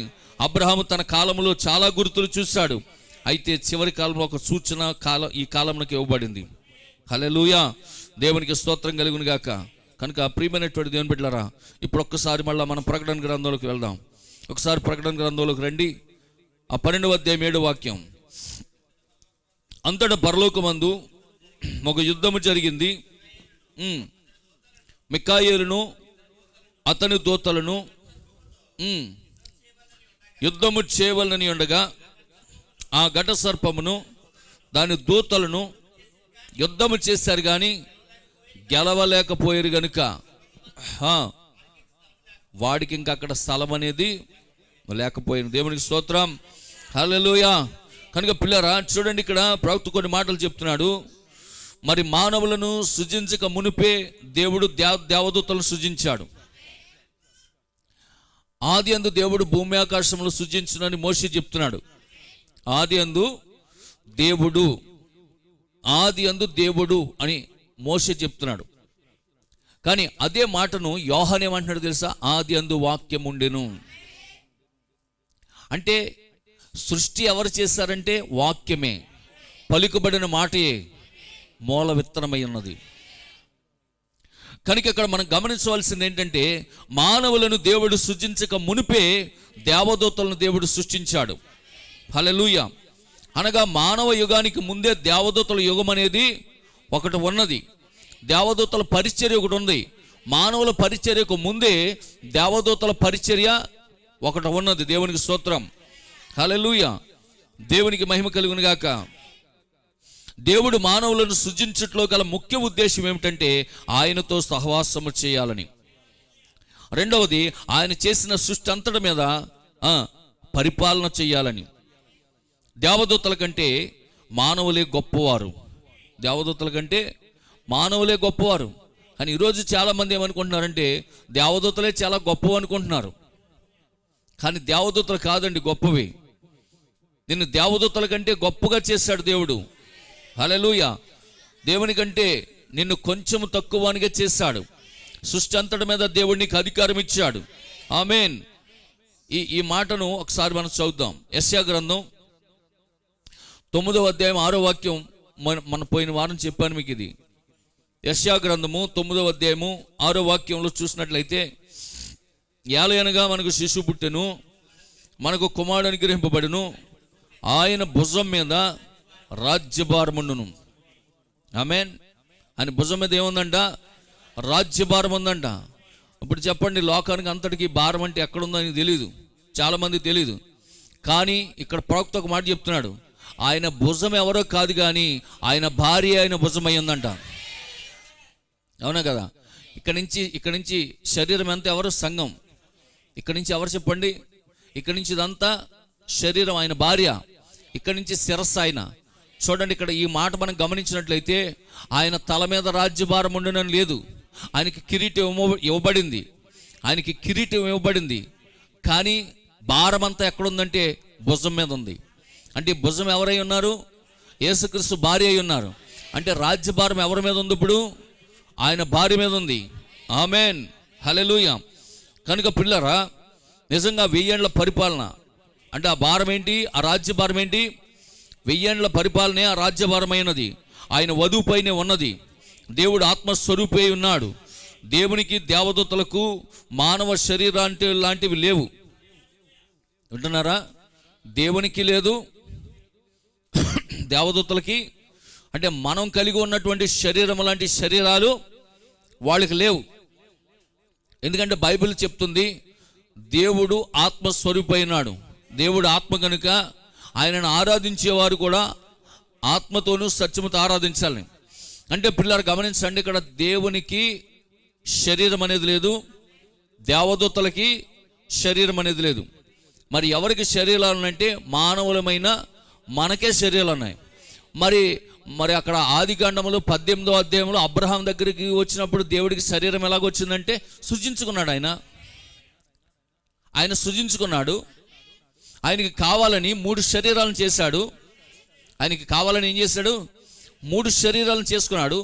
3 శరీరాల్లో ఒక శరీరంలో ఆయన దిగొచ్చాడు, 2 శరీరాల్లో ఆయన దూతలు దిగొచ్చాయి. అవునా? హల్లెలూయా. కనుకనే ఆ శరీరంలో రాకపోతే ఆయన పెట్టే ఆహారం ఎలా తింటాడు? ఆయన ఇచ్చే నీళ్ళు ఎలా తాగుతాడు? కాబట్టి ఆయనకేం కావాలి? ఆయనకు ఒక శరీరం అవసరమైనది. అందుకే ఆయన శరీరమును ఆయనే సృజించుకున్నాడు. కాబట్టి అబ్రహాము దగ్గరికి ఆ ఎండవేళ సింధూర వనములో, ఆ ఎండవేళ మమ్రే దగ్గర ఉన్నటువంటి సింధూర వనములో ఆ సింధూర వృక్షము దగ్గరికి వచ్చాడు.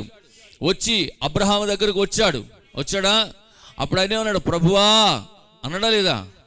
అంటే ఆ ప్రభుకి శరీరము ఆయన చేసుకున్నాడు, ఆయన శరీరమును ఒకటి నిర్మించుకున్నాడు, అందులోకి అక్కడ దిగి వచ్చాడు. దేవునికి స్తోత్రం. అదే దేవుడు మరలా శరీరాన్ని దాల్చుకున్నాడు. అర్థమవుతుందా? అదే దేవుడు మరలా శరీరాన్ని దాల్చుకున్నాడు. పరిశుద్ధాత్మ ద్వారా కన్యక గర్భములోనికి ప్రవేశించాడు. అలాగే చేసుకోవచ్చు. మీకు నా మాటలు అర్థమవుతున్నాయి? భూమి మీదకి రావడానికి ఆ రోజు అబ్రహాము దగ్గరకు వచ్చినట్లే ఒక శరీరాన్ని తాల్చుకొని, ఒక శరీరాన్ని నిర్మించుకొని అందులోకే వచ్చి మానవులను రక్షించవచ్చు కదా. కానీ అది కరెక్ట్ అయిన వే కాదు. ఎందుకంటే మానవులు పాపపు శరీరంలో ఉన్నారు, రక్త మాంసాల్లో ఉన్నారు, పాపపు శరీరాకారాల్లో ఉన్నారు. వాళ్ళని రక్షించాలంటే ఆ విధానంలోనే ఆయన రావాల్సి ఉన్నది. అందుకే రక్త మాంసములు కలిగినటువంటి శరీరం ఆయన సృజించుకున్నాడు. అక్కడ ఒక స్త్రీ గర్భం ద్వారా వస్తానని ఆదికాండంలో 3వ అధ్యాయంలో ముందే చెప్పాడు. ఇదిగో నువ్వు నా పిల్లలతో యుద్ధం చేయడానికి సిద్ధపడుతున్నావు, కానీ నువ్వు జయించలేవు. ఎందుకంటే నేనే నీతో యుద్ధం చేస్తాను, నేను నిన్ను హతము చేస్తాను. ఆమేన్. వింటున్నారా? కనుక పిల్లరా, స్త్రీ సంతానం ద్వారా ఆయన వస్తానని చెప్పాడు. వచ్చాడా? మనమంతా ఎవరి సంతానం చెప్పండి? మనమంతా పురుష సంతానం. మనమంతా ఎవరు సంతానం? పురుష సంతానం. మరి ఈయనెవరు? స్త్రీ సంతానం. అంటే పురుషుడు లేకుండా జన్మించిన ఆయన. ఒక రకంగా చెప్పాలంటే ఈయనకి తల్లి లేదు, తండ్రి లేడు. ఎవరికి? యేసు ప్రభుకి తల్లి లేదు, తండ్రి లేదు. ఇలా చెప్తుంటే క్రైస్తవులకి విడ్డూరంగా ఉంటుంది. యేసు ప్రభుకి ఏమో తల్లి ఉంది మరియమ్మ, తండ్రి ఉన్నాడు యోసేపు. ఈ పాస్టర్ ఏంట్రా తల్లి లేదు తండ్రి లేడు అంటున్నారు అని అనుకోవచ్చు. కానీ హెబ్రీలు రాసిన పత్రికలో 7వ అధ్యాయం చూడండి, 3వ వాక్యంలో ఉంటుంది చూడండి. ఎవనికి అబ్రహాము అన్నిటిలో 10వ వంతు ఇచ్చెనో ఆ షాలేము రాజును మహోన్నతుడగు దేవుని యాజకుడైన మెల్కిషెదకు నిరంతరము యాజకుడిగా ఉన్నాడు. అతని పేరుకు మొదట నీతికి రాజనియు తరువాత సమాధానపు రాజనియు అర్థమిచ్చినట్టు షాలేము రాజని అర్థము. అతడు తండ్రి లేనివాడు, తల్లి లేనివాడు, వంశావళి లేనివాడు, జీవిత కాలమునకు ఆది అయినను జీవమునకు అంతమైనను లేనివాడని. కొట్టండి, చప్పట్లు కొట్టి దేవుని నామాన్ని మహిమపరచండి. హల్లెలూయా, దేవునికి మహిమ కలుగును గాక. తల్లి తండ్రి లేనటువంటి వ్యక్తి ఒకే ఒక ఆయన ఉన్నాడు, ఆయనే యేసుక్రీస్తు ప్రభు. ఆయన గురించి ఇంకా ఒక మాట చెప్తుంది, సశరీరుడు. తిమోతి రాసిన మొదటి పత్రిక 3వ అధ్యాయం 16వ వాక్యం ఉంటుంది. తిమోతి రాసిన మొదటి పత్రిక 3వ అధ్యాయము 16వ వాక్యం ఉంటుంది. నిరాక్షేపముగా దైవభక్తిని కూర్చున్న మర్మం గొప్పదై ఉన్నది. ఆయన సశరీరుడిగా, ఆమేన్, సశరీరుడిగా. సశరీరుడు అంటే అర్థం ఏంటి? ఆయన శరీరము ఆయనే సొంతంగా రూపించుకున్నవాడు. ఎవరో ఒక వ్యక్తి ద్వారా వచ్చింది కాదు ఆయన శరీరం. ఇప్పుడు నా శరీరం ఉన్నదంటే నా తండ్రి ద్వారా వచ్చింది నాకు. మీ శరీరం ఉన్నదంటే మీ తండ్రి ద్వారా వచ్చింది శరీరం. కానీ యేసుక్రీస్తు ప్రభు శరీరం మాత్రం ఆయన సొంతంగా తయారు చేసుకున్నాడు. సశరీరుడు, ఆయన శరీరమును ఆయనే సొంతంగా తయారు చేసుకున్నవాడు, సృజించుకున్నవాడు. హల్లెలూయా, దేవునికి మహిమ కలుగును గాక. కనుక ప్రియమైనటువంటి దేవుని బిడ్డలారా, 1000 ఏళ్ల రాజ్య పాలన అనేది వధువుపైనే ఉంది. దేవుడు ఆత్మస్వరూపైనాడు. దేవునికి దేవదూతలకి మనలాంటి శరీరాలు లేవు. హల్లెలూయా. కాబట్టే దేవుడు అబ్రహాము దగ్గరకు వచ్చినప్పుడు తన శరీరమును ఆయనే సొంతంగా తయారు చేసుకున్నాడు. అందులో ప్రవేశించి అబ్రహాము యొద్దకు వచ్చాడు. అబ్రహాం పెట్టినటువంటి రొట్టెలు మాంసము భుజించాడు. మానవ శరీరంలోకి దేవుడు వచ్చి నివసించగలడు అని ఆనాడే నిరూపించాడు. హల్లెలూయా. దేవదూతలంటే స్త్రీలు కాదు, పురుషులు. దేవదూతలంటే స్త్రీలు కాదండి. దేవదూతలంటే స్త్రీలు అనుకుని క్రైస్తవులు అందరూ కూడా క్రిస్మస్ రోజు ఏం చేస్తారు చెప్పండి? ఆడవాళ్ళకి వేస్తారు ఆ యాక్షన్లో. ఆ వేషాలన్నీ ఎవరికి వేస్తారు? దేవదూతల వేషాలు ఎవరికి వేస్తారు? ఆడవాళ్ళకి వేస్తారు. కానీ బైబిల్ ప్రకారం చూస్తే, బైబిల్లో చూస్తే చూడండి, మికాయేలు మగోడా ఆడదా? గాబ్రియేలు మగోడా ఆడదా? మరి అలాంటప్పుడు నువ్వు దేవదూతల మగోళ్ళు ఆడోళ్ళు కూడా తెలియకుండా క్రైస్తవం ఈరోజు భక్తి చేస్తూ ఉన్నది. ఈ కాలపు ప్రవక్త వచ్చి దాన్ని బయలుపెట్టాడు. హల్లెలూయా. కనుక ప్రియమైనటువంటి దేవుని బిడ్డలారా, బైబిల్లో చేసేటటువంటి భక్తి మనం సరైనటువంటి రీతిలో భక్తి చేయాలి. మన ఇష్టానుసారంగా మనం భక్తి చేయడానికి లేదు. హల్లెలూయా. కనుక పిల్లరా, ఈరోజు దేవుడు నీకు ఒక శరీరం ఎందుకు ఇచ్చాడు? నీ ఇష్టానుసారంగా నీవు జీవిస్తావని కాదు, దేవుడు నీలో నివసించాలని ఆయన ఇష్టపడుతున్నాడు. పరిశుద్ధాత్మను దేవుడు నీకు ఎందుకు ఇచ్చాడు? పరిశుద్ధునిగా నువ్వు జీవించడానికి, ఆమేన్, దేవుని యొక్క చిత్తాన్ని నెరవేర్చడానికి, దేవుని వల్ల నీవు జీవించడానికి. నిన్ను కూర్చున్న లేఖనాలు కూడా బైబిల్ గ్రంథంలో వ్రాయబడ్డాయి. ఆమేన్. క్రీస్తును గురించినటువంటి లేఖనాలు బైబిల్ గ్రంథంలో ఎలాగైతే వ్రాయబడ్డాయో అలాగే ఆయన భార్యను గురించిన లేఖనాలు కూడా బైబిల్ గ్రంథంలో వ్రాయబడ్డాయి. ఆమేన్.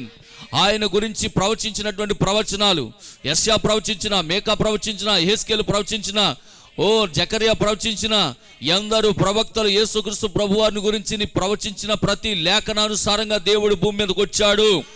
ఆయన ప్రతి లేఖనాన్ని నెరవేర్చాడు. అలాగే ప్రవక్త ఏమన్నాడంటే, ఓ వధువా, నీ గురించి బైబిల్ గ్రంథంలో వ్రాయబడ్డది. వ్రాయబడిన ప్రతి లేఖనము నువ్వు కూడా నెరవేరుస్తావు.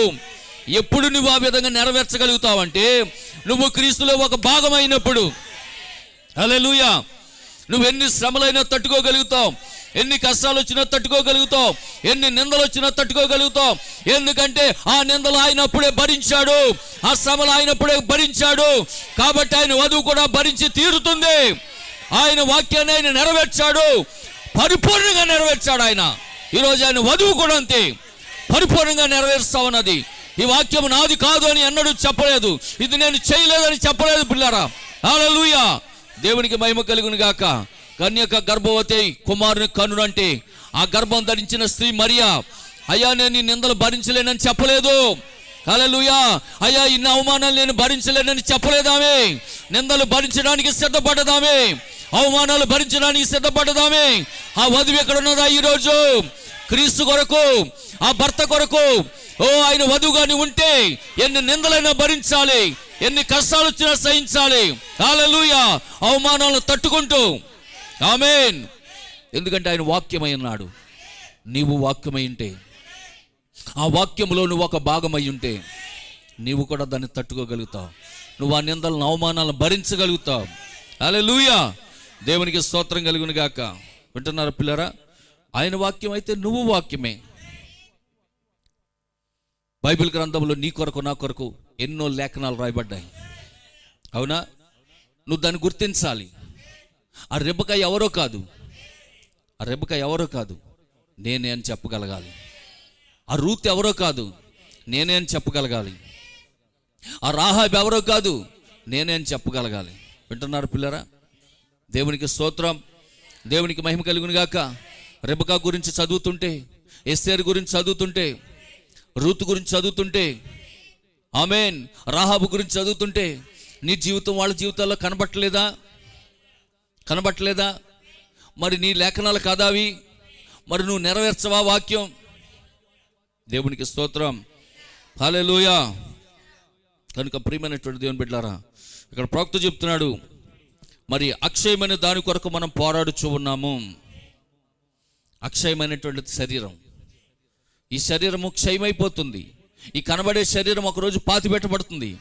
కానీ దేవుడు మనకొక శరీరం అమర్చాడు. అది అక్షయమైనటువంటి శరీరం దేవుడు మనకిచ్చాడు. ఇప్పుడు మనం పోరాడేది దేని కొరకంటే దాని కొరకే. హల్లెలూయా. అక్షయమైనటువంటి దాని కొరకు మనం పోరాడుచున్నాము. మనం ఇప్పుడు హనీమూన్లో లేము, ఒక యుద్ధ రంగంలో ఉన్నాము, ఒక పోరాటంలో ఉన్నాము. ఆమేన్ అన్నాడు. అబ్రహామునకు వాగ్దానం చేసినటువంటి భూభాగం కొరకు, అందులో ప్రవేశించుట కొరకు ప్రతి అంగుళం కొరకు పోరాడారంట యెహోషువ, కాలేబులు. మరి ఈరోజు నీకు వాగ్దానం చేయబడలేదా? నీకు వాగ్దానం చేయబడిన భూమి కొరకు మరి నువ్వు నేను ఏం చేయాలి చెప్పండి? ప్రతి అంగుళం కొరకు నువ్వు నేను పోరాడాలి. పరలోకం ఊరికే రాదండి, పరలోకం ఊరికే రాదండి. ఓ ఖచ్చితంగా దాని కొరకు నువ్వు పోరాడాలి. ప్రతి అంగుళం కొరకు మనం పోరాడాలి. పోరాడగలిగిన శక్తి దేవునికి ఇచ్చాడు, జయించగలిగే శక్తి దేవునికి ఇచ్చాడు. దానిని నువ్వు పొందుకో ఈ ఉదయకాల సమయంలో. దేవునికి స్తోత్రం కలుగును గాక. హల్లెలూయా. కనుక ప్రియమైనటువంటి దేవుని బిడ్డలారా, మనం కూడా గొప్ప పోరాటం చేయవలసిన వారం అయి ఉన్నాం. ఒకప్పుడు పరలోకంలో యుద్ధం జరిగింది. దాని ప్రకటన 12:7 చూసాం మనం.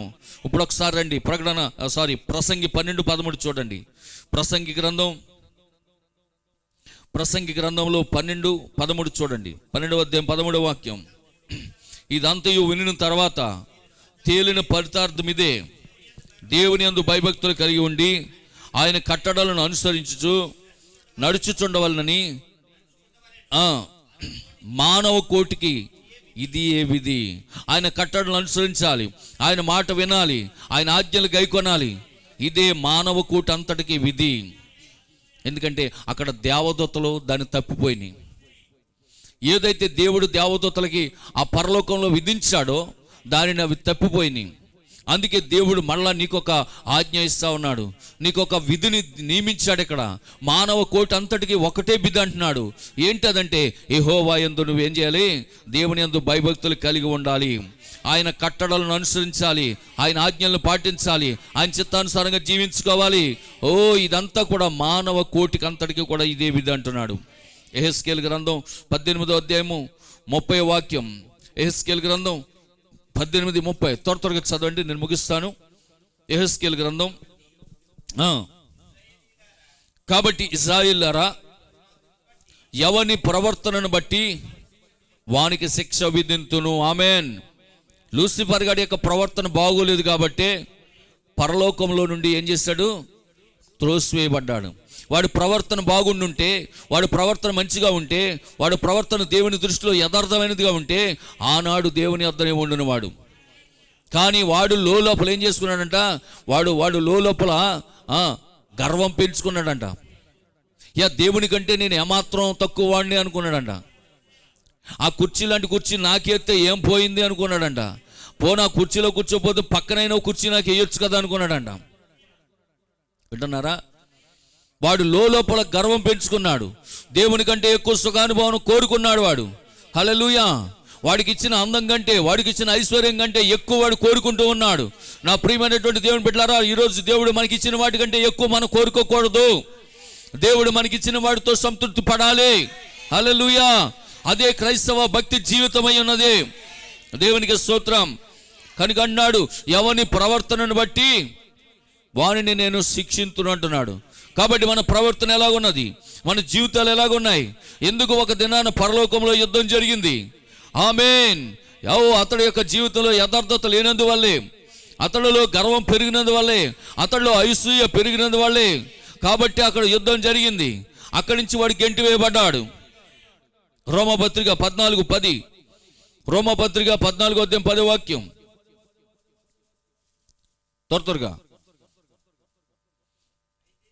అయితే నీవు నీ సహోదరునికి తీర్పు తీర్చనేలా, నీ సహోదరిని నిరాకరింపనేలా మనమందరము దేవుని న్యాయపీఠము ఎదుట నిలబడవలసిన ఒక రోజు వస్తా ఉన్నది. కాబట్టి నీ సహోదరుని మీద ఎందుకు నువ్వు తీర్పు తెచ్చాలనుకుంటున్నావు? నీ సహోదరుని మీద ఎందుకు నువ్వు సణుకోవాలనుకుంటున్నావు? నీ సహోదరుని ఎందుకు నువ్వు ద్వేషిస్తున్నావు? నీ సహోదరుని మీద ఎందుకు చాడీలు చెప్తా ఉన్నావు? ఆమేన్. ఒకరోజు ఖచ్చితంగా మనమందరము కూడా దేవుని న్యాయపీఠము ఎదుట నిలవబడవలసిన వారమై ఉన్నాం. ఆమేన్. అదే రోమపత్రిక 4:8 వాక్యం చూడండి. అదే రోమపత్రిక 4:8 వాక్యం. ప్రభు చేత నిర్దోషి అని ఎంచబడని వాడు ధన్యుడు. కొట్టండి చప్పట్లు, దేవునికి స్తోత్రం కలుగును గాక. నీ అంతటా నీవు నిర్దోషి అనిపించుకోవడం కాదు, నీ అంతటా నీవు పరిశుద్ధుడు అనిపించుకోవడం కాదు, నీ అంతటా నీవు భక్తిపరుడు అనిపించుకోవడం కాదు, అది దేవుని చేత అనిపించుకోవాలి. ఆమేన్. హల్లెలూయా. ఓయ్ సాతానుగా ఎక్కడికి వెళ్తున్నావురా? అయ్యా నేను అటు ఇటు తిరుగుతున్నాడు, నువ్వు అక్కడి నుంచి గెంటేసావు కదా. అర్థమవుతుందా? అయ్యా నువ్వు అక్కడి నుంచి గెంటేసావు కాబట్టి నేను భూమి మీద ఇటు అటు తిరుగుతాను. తిరిగితే తిరిగా కానీ భూమి మీద నా కుమారుడు ఉన్నాడు, చూసావా? యోబు. అవునా? యోబు గురించి దేవుడు సాతాను గడి దగ్గర సాక్ష్యం ఇచ్చాడు. నా కుమారుడు యోబు గురించి నువ్వు విన్నావా? ఆమేన్. హల్లెలూయా. దేవునికి స్తోత్రం కలుగును గాక. దేవుడు ఎవరిని పాపిగా ఎంచడో వాడు ధన్యుడంట. కాబట్టి పిల్లారా, దేవుని ఎదుట నీ జీవితం ఎలా ఉన్నది? మన జీవితాలను సరి చేసుకోవాలి, మన జీవిత విధానాన్ని మార్చుకోవాలి, దేవుని యొక్క వాక్య క్రమంలో మనం నడవాలి, దేవుని యొక్క చిత్తానుసారంగా మనం జీవించాలి. కొరింథీయులకు రాసిన 2వ పత్రిక 5:10 కూడా చదవండి. కొరింథీయులకు రాసిన 2వ పత్రిక 5వ అధ్యాయం 10వ వాక్యం త్వరగా చదవండి. ఎందుకనగా తాను జరిగించిన క్రియల చొప్పున అవి మంచివైనా సరే, అవి చెడ్డవైనా సరే, దేహముతో జరిగించిన వాటి ఫలమును ప్రతివాడు పొందినట్లు మానవందరము క్రీస్తు న్యాయపీఠము ఎదుట ప్రత్యక్షము కావలసి ఉన్నది ఒక దినాన. దేవునికి స్తోత్రం. నీ దేహముతో జరిగించినటువంటి వాటిని బట్టి నువ్వు నిజంగా అది మంచి అయినవ్వండి, అది చెడ్డవనివ్వండి. మంచి చేసావా, బలా నమ్మకమైన దాసుడా, ఇదిగో వీటి మీద నీకు అధికారం ఇచ్చాను, ఇదిగో ఈ 10 రాష్ట్రాలను వేలుకో, ఇదిగో ఈ 10 దేశాలను వేలుకో. ఏమ్మా, ఒక గ్రామం కాదు, 10 దేశాలు ఇచ్చేస్తాడండి నీకు. నువ్వు నమ్మకంగా ఉంటే, నీ నీతిని బట్టి, ఆమేన్, నీ దైవ భక్తిని బట్టి. అక్కడ అంటున్నాడు చూడండి, మాట మళ్ళీ చదవండి, చాలా అద్భుతమైన మాట అది. ఎందుకనగా తాను జరిగించిన క్రియల చొప్పున అవి మంచివైనా చెడ్డవైనా సరే, దేహముతో జరిగించిన వాటి ఫలమును ప్రతివాడు పొందినట్లు మనమందరము క్రీస్తు న్యాయపీఠము ఎదుట ప్రత్యక్షము కావాలను. ఆమేన్. హల్లెలూయా. నిజమే ప్రియులారా, ఒక దినాన మనం నిలబడవలసినటువంటి పరిస్థితి వస్తూ ఉన్నది. ఆమేన్. కనుక 7 ముద్రలు ఎప్పుడైతే మనకు తెరవబడ్డాయో, ఆ 7 ముద్రలు ఎప్పుడైతే తెరవబడినప్పుడు దాని ద్వారా దేవుని యొక్క మర్మములన్నీ కూడా బయలుపరచబడ్డాయి. లూసిఫర్ ఎక్కడి నుంచి వచ్చాడో, వాడి బలమెంతో, వాడి కథ ఏంటో, వాడి యొక్క పవర్ ఏంటో అంతా కూడా ఈరోజు బయలుపరచబడ్డది. ఆమేన్. హల్లెలూయా. దేవునికి స్తోత్రం కలుగును గాక. ఆమేన్. ఇంకొక మాట చూద్దాం. రోమపత్రిక 4:17 వాక్యం. ఇంకా కొన్ని మాటలు చూసి నేను ముగించి ప్రార్థన చేస్తాను. 4వ అధ్యాయము 17 వాక్యం.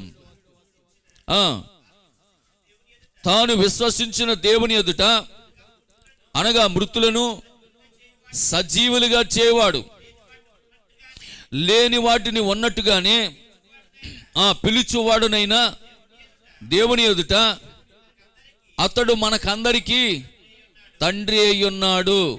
ఆమేన్, హల్లెలూయా.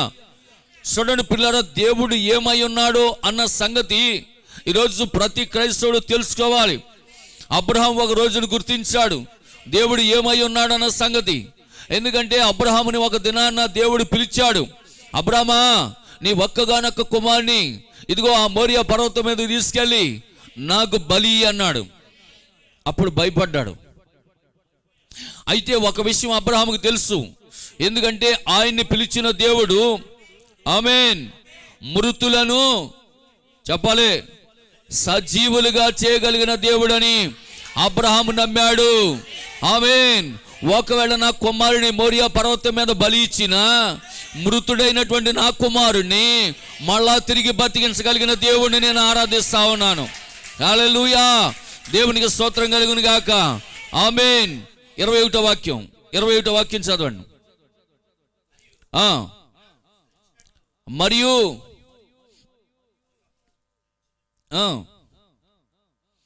రోమాపత్రిక 4వ అధ్యాయము 21వ వాక్యం. దేవుని మహిమపరిచి ఆయన వాగ్దానము చేసిన దానిని నెరవేర్చుటకు సమర్థుడని రూఢిగా విశ్వసించి విశ్వాసము వలన బలం పొందుకున్నాడంట. అప్పుడు దాకా బలహీనుడిగా వెళ్ళాడు.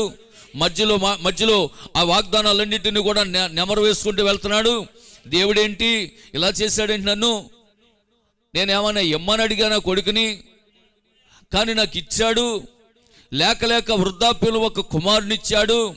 ఆ కుమారుడితో నేను ఆడుకుంటున్న సమయంలో, ఆ కుమారుడితో నేను సంతోషిస్తున్న సమయంలో ఇలాగైనా దేవుడు అని పిలవటం అసలు ఇది ఏమన్నా మర్యాదగా ఉందా అని అనుకుంటూ అబ్రహాము ఆ మోరియా పర్వతం మీదకి వెళుతూ ఉన్నప్పుడు దేవుని యొక్క వాగ్దానాలు గుర్తొస్తా ఉన్నాయి.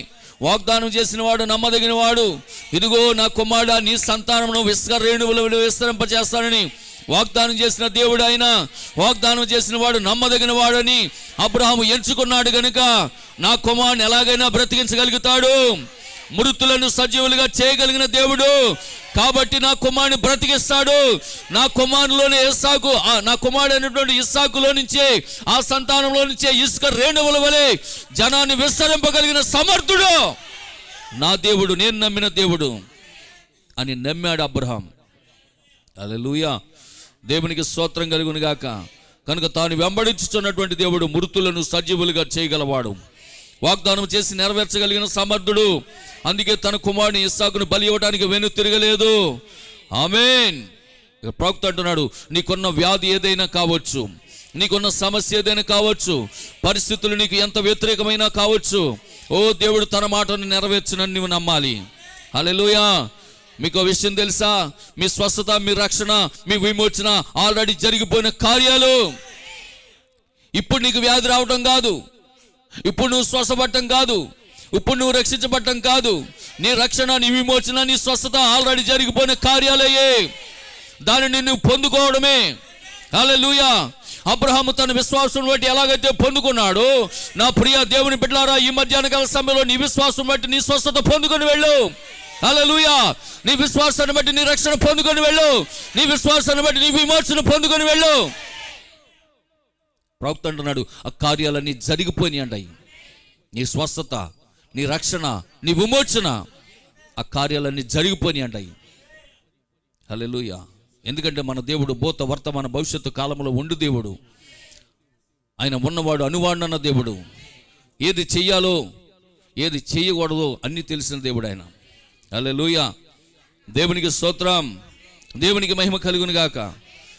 కనుక ప్రియమైనటువంటి దేవుని బిడ్డలారా, ఆయన అంటున్నాడు, అయితే వాటన్నిటిని ఇప్పుడు నీవు పొందుకొనుటకు నీవు నీ దేవుని అడగాలి. దైవిక స్వస్థత అనేది మంచిదై ఉన్నది. అవసరతలో ఉన్నవారికి ఆయన స్వస్థపరచును. మన బైబిల్ గ్రంథంలోని పేజీలు మాత్రమే తిప్పగలం, అయితే పరిశుద్ధాత్మ మాత్రమే వాక్యమును తెరవగలడు. మనం ఏం చేస్తాం, బైబిల్ పేజీలు తిప్పుతామంతే. పేజీ వెనక పేజీ తిప్పుతూ ఉంటాం, చదువుతూ ఉంటాం. కానీ ప్రవక్త అంటున్నాడు, దాని యొక్క అర్థం చెప్పగలిగిన వాడు ఆయనే. ఆమేన్. మనము బైబిల్ గ్రంథంలోని పేజీలు మాత్రమే తిప్పుతాం, అయితే పరిశుద్ధాత్మ మాత్రమే వాక్యమును తెరవగలడు. మనం సంగమునకు ఎందుకు వచ్చుతున్నాం? మంచి క్రైస్తవునిగా, మంచి తల్లిగా, మంచి తండ్రిగా, మంచి స్నేహితుడిగా, మంచి ఇరుగు పొరుగువానిగా ఉండుటకు ఇక్కడ మనం చేరి ఉన్నాం. దేవుని గురించి మరింత అధికముగా తెలుసుకొనుటకు ప్రతి ఆదివారం మందిరానికి వచ్చుచున్నాం. మన ఆత్మీయ ఆకలి తీర్చుటకు దేవుడు మనకిచ్చింది ఆయన వాక్యమే. దేవుని వాక్యముతోనే మన అవసరతలు తీరును. పావురము పరిశుద్ధ జీవితము జీవించు క్రైస్తవ విశ్వాసకి సాదృశ్యంగా ఉన్నది. పావురం అంట, ప్రవక్త అంటున్నాడు, పావురము పరిశుద్ధ జీవితము జీవించు క్రైస్తవ విశ్వాసకి సాదృశ్యంగా ఉన్నది. మరి కాకి అపవిత్రమైన జీవితం జీవించున్న భక్తిహీనమైన అవిశ్వాసి వేషధారికి సాదృశ్యంగా ఉన్నది. ఒక గొర్రెను మేకను ఆ విధంగా పోల్చవచ్చును. అలాగే లోకపాపములను మోసుకొని పో దేవుని గొర్రె పిల్లగా ఆయన లోకమునకు వచ్చెను. మనలను కూడా దేవుడు గొర్రెలతో పోల్చాడు. ఆమేన్, హల్లెలూయా. దేవునికి స్తోత్రం కలుగును గాక, దేవునికి మహిమ కలుగును గాక. కనుక క్రైస్తవ విశ్వాసమునకు గుర్తే సిలువ. అది అందరికీ చెందినది. అంటే ఒక ఆయన అడిగాడంట, ప్రవక్తని ఒక ఆయన అడిగాడంట, బ్రదర్ మీరు ఎప్పుడు సిలువ మరి మీ కారులో కూడా వేలాడేసుకుంటారు, మీ యొక్క ఇంట్లో పెట్టుకుంటారు, అది క్యాథలిక్కి సంబంధించింది కదా అని అడిగారంట. ప్రవక్త కారులో వెళ్తున్నప్పుడు కారులో ఎదర సిలువ అనేది వేలాడుతూ ఉండేదంట. వర్తమానంలో ప్రవక్త అంటున్నాడు, అయితే సిలువ గుర్తు అనేది అది ఒక కేవలము క్యాథలిక్కి సంబంధించిన గుర్తే కదా అని అంటే, ప్రవక్త ఏమంటున్నాడంటే ఆ సిలువ గుర్తు అనేది ఒక క్యాథలిక్ సంఘానికి సంబంధించిందే కాదు, క్రైస్తవ విశ్వాసులందరికీ సంబంధించింది. హల్లెలూయా, దేవునికి స్తోత్రం కలుగును గాక. కనుక పిల్లరా, 6వ ముద్రయే ప్రభు యొక్క ఉగ్రత దినం. 6వ ముద్రయే ప్రభు యొక్క ఉగ్రత దినం.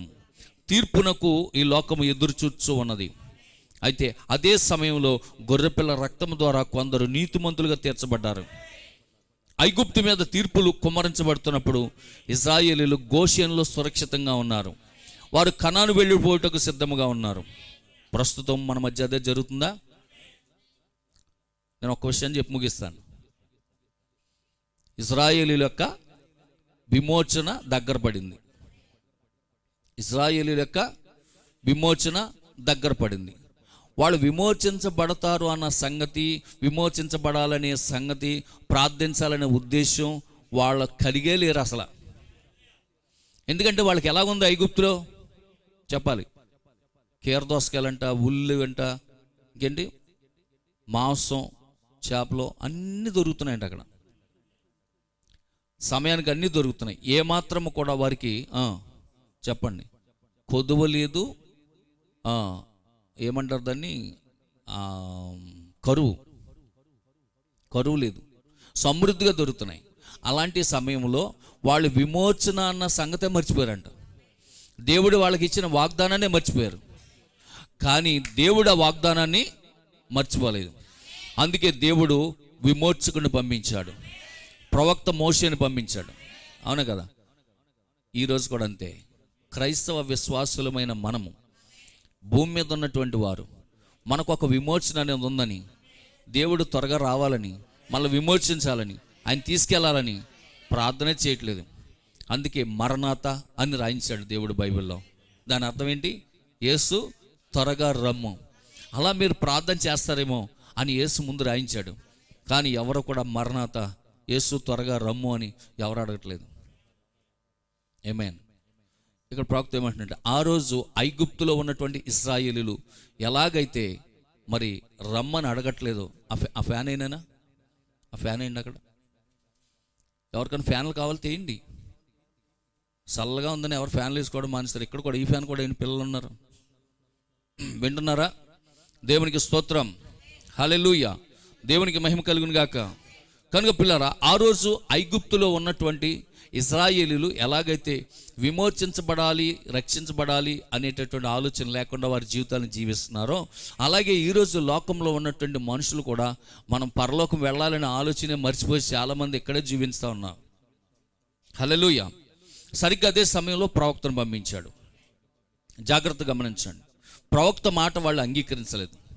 అప్పుడు దేవుడు ఆ యొక్క దేశం మీదకి ఏం తీసుకొచ్చాడు? ఐగుప్తు మీదకి తీర్పు తీసుకొచ్చాడు. ఉగ్రత పాత్రలను కుమ్మరిస్తున్నాడు. తెగుళ్ళు కుమ్మరిస్తూ ఉన్నాయి, ఉగ్రత పాత్రలు కుమ్మరిస్తూ ఉన్నాయి. చివరి తెగులు ఏంటి చెప్పండి? చివరి తెగులు మరణం, అంతే కదా. ఇప్పుడు సరిగ్గా అదే సమయంలో ఆ భూమి మీద, ఆ యొక్క ఐగుప్తు దేశం మీద తీర్పులు కుమ్మరించబడుతున్నప్పుడు, ఉగ్రత పాత్రలు కుమ్మరించబడుతున్నప్పుడు వాళ్ళు సేఫ్లో ఉన్నారా లేదా? ఇశ్రాయేల్ సేఫ్లో ఉన్నారు, గోషేను ప్రాంతంలో సేఫ్ జోన్లో ఉన్నారు. అలాగే ఈరోజు కూడా ఈ లోకము అని, ఐగుప్తు అనే ఈ లోకములో దేవుడు ఒక ప్రవక్తను పంపించాడు. ప్రవక్త వచ్చాడు, వర్తమానం చెప్పాడు, ఆయన పని చేశాడు, ఆయన వెళ్ళిపోయాడు. ఇప్పుడు దేవుడు ఏం చేస్తున్నాడంటే ఈ ఐగుప్తు అనే లోకం మీద ఏం కుమ్మరించబడుతున్నాయి? తెగుళ్ళు కుమ్మరించబడుతున్నాయి, ఉగ్రత పాత్రలు కుమ్మరించబడుతున్నాయి. ఆఖరి తెగులు ఏంటి చెప్పండి? ఇప్పుడు జరిగేది అదేనా? ఇప్పుడు మరణమేనా?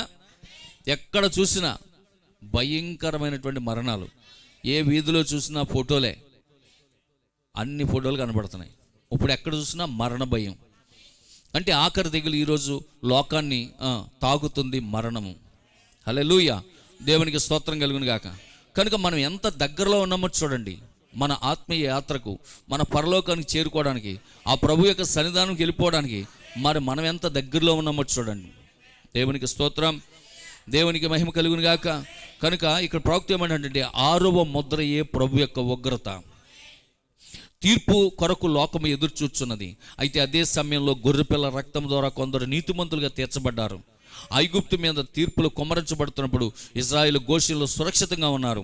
వారు కనాను వెళ్ళిపోవడానికి సిద్ధంగా ఉన్నారు. వాళ్ళు వెళ్ళిపోవడానికి సిద్ధంగా ఉన్నారు, సేఫ్ జోన్లో ఉన్నారు. అలాగే ఈరోజు కూడా ఆయన వధువు వెళ్ళిపోవడానికి సిద్ధంగా ఉన్నది, సేఫ్ జోన్లో ఉంది. హల్లెలూయా, దేవునికి స్తోత్రం. కనుక ఈ 6వ ముద్రలో మరి ఒక ప్రక్క లోకం మీద ఉగ్రత పాత్రలు కుమ్మరించబడుతున్నాయి, అదే సమయంలో వధువు మీద కృప కుమ్మరించబడుతుంది. ఆమేన్, హల్లెలూయా. నువ్వు సంపాదించిన ఆస్తులు నీ కుటుంబమును కాపాడలేవు. ఆమేన్. యేసుక్రీస్తు రక్తమే నిన్ను కాపాడుతుంది. హల్లెలూయా. ఇప్పటికీ టోటల్గా ప్రసంగి భక్తుడు చెప్పినట్లుగా మునుపు జరిగిందే మళ్ళా జరుగుతుంది. భూమి మీద కొత్తగా ఏమీ జరగదు. వన్ వరల్డ్ గవర్నమెంట్ వచ్చేస్తుంది, వన్ వరల్డ్ రిలీజియన్ వచ్చేస్తుంది అంటున్నారా? హల్లెలూయా. మరి వన్ వరల్డ్ కరెన్సీ వచ్చేస్తుంది, ప్రపంచమంతా ఒకే కరెన్సీ. ఇంకా అసలు ఒక రకంగా చెప్పాలంటే డబ్బుతో సంబంధం లేకుండా వచ్చేస్తుంది. డబ్బుతో సంబంధం లేదు, ఇంకా డబ్బుతో సంబంధం. నీ డబ్బు ఉంటుంది, ఎక్కడ ఉంటుంది అంటే బ్యాంకులో ఉంటుంది. ప్రతిదానికి కార్డు ఇవ్వటం, అంతే, తీసుకుంటాం. లేకపోతే అక్కడ ఏదో పెడుతున్నారు ఇలాగా, మనం వెళ్ళటం, దాని మీద ఫోటో తీయటం, స్కాన్ చేయటం, నీ డబ్బులు లాగేసుకోవడం. ఎంత ఇదైపోయింది చూడండి. అర్థమవుతుందా? అంటే త్వరలోనే వన్ వరల్డ్ కరెన్సీ. ఇక నీకు కరెన్సీతో అసలు డబ్బుతో సంబంధం లేని పరిస్థితి వచ్చేస్తుంది. ముందు అదే జరిగిందా? పూర్వకాలం డబ్బు ఉందా? లేదు. క్రయ విక్రయాలు ఎలా జరిగి, వీళ్ళు బియ్యం ఇస్తే వాళ్ళు చింతపండు ఇచ్చేవారు, వీళ్ళు బెల్లం ఇస్తే వాళ్ళు ఇంకోటి ఇచ్చేవారు. అలాగా వస్తు మార్పిళ్ళు. ప్రసంగి చెప్పాడు, ఇది వరకు ఏం జరిగిందో అదే మళ్ళా భూమి మీద జరుగుతుంది. ఆ కార్యాలు మళ్ళీ త్వరలో మనకు రాబోతున్నాయి. అంటే ఎంత దగ్గర అయిపోయామో చూడండి మనం. హల్లెలూయా. కనుక జాగ్రత్తగా ఉండండి. మరి ఈ యొక్క వన్ వరల్డ్ రిలీజియన్ కింద, ఒక మతం కింద ప్రపంచం అంతా కూడా సిద్ధపడుతుంది.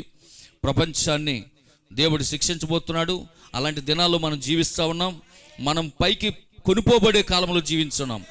ఎత్తబడుట అనేది ఏ క్షణంలోనైనా జరగచ్చు. సిద్ధముగా ఉండండి. హల్లెలూయా. 7 సంఘకాలాలు, 7 ముద్రలు, 7 బోర్లు, 7 పాత్రలు, 1000 ఏండ్ల పరిపాలన, ధవళ సింహాసనపు తీర్పు. హల్లెలూయా, దేవునికి స్తోత్రం కలుగును గాక. ఇంకొక విషయాన్ని చెప్పి నేను ముగిస్తాను. ఇప్పుడు చూడండి, యోసేపు తనను తాను తన అన్నదమ్ములకి బయలుపరుచుకునేటప్పుడు, నేనేరా మీ అన్నయ్యని, మీ తమ్ముడిని అని చెప్పుకునే సమయంలో తన భార్య ఆశనతి ఎక్కడుంది? అంతఃపురంలో ఉంది. అవునా కదా? అదే పట్టుకుని ఇక్కడ ప్రవక్త ఏమంటున్నాడంటే, సరిగ్గా ఇదే కార్యము ఈ చివరి దినాల్లో జరుగుతుందంట. మళ్ళా యేసుక్రీస్తు ప్రభు తన సొంత ప్రజలైనటువంటి ఇశ్రాయేలీలకు తనను తాను ప్రత్యక్షపరచుకోవడానికి యెరూషలేం, ఇశ్రాయేల్ దేశానికి అక్కడికి దిగొస్తాడు. మధ్య భూభాగానికి, ప్రపంచానికి అంతటికి కూడా సెంట్రల్ పాయింట్ ఏంటి? యెరూషలేం. అక్కడికి దిగి వచ్చి అక్కడ యూదులకి, ఇశ్రాయేలీలకి తన్ను తాను ప్రత్యక్షపరచుకునే సమయంలో వధువు ఎక్కడ ఉండాలి చెప్పండి? అంతఃపురంలో ఉండాలి, మధ్యాకాశంలో ఉండాలి. హల్లెలూయా, దేవునికి స్తోత్రం కలుగును గాక.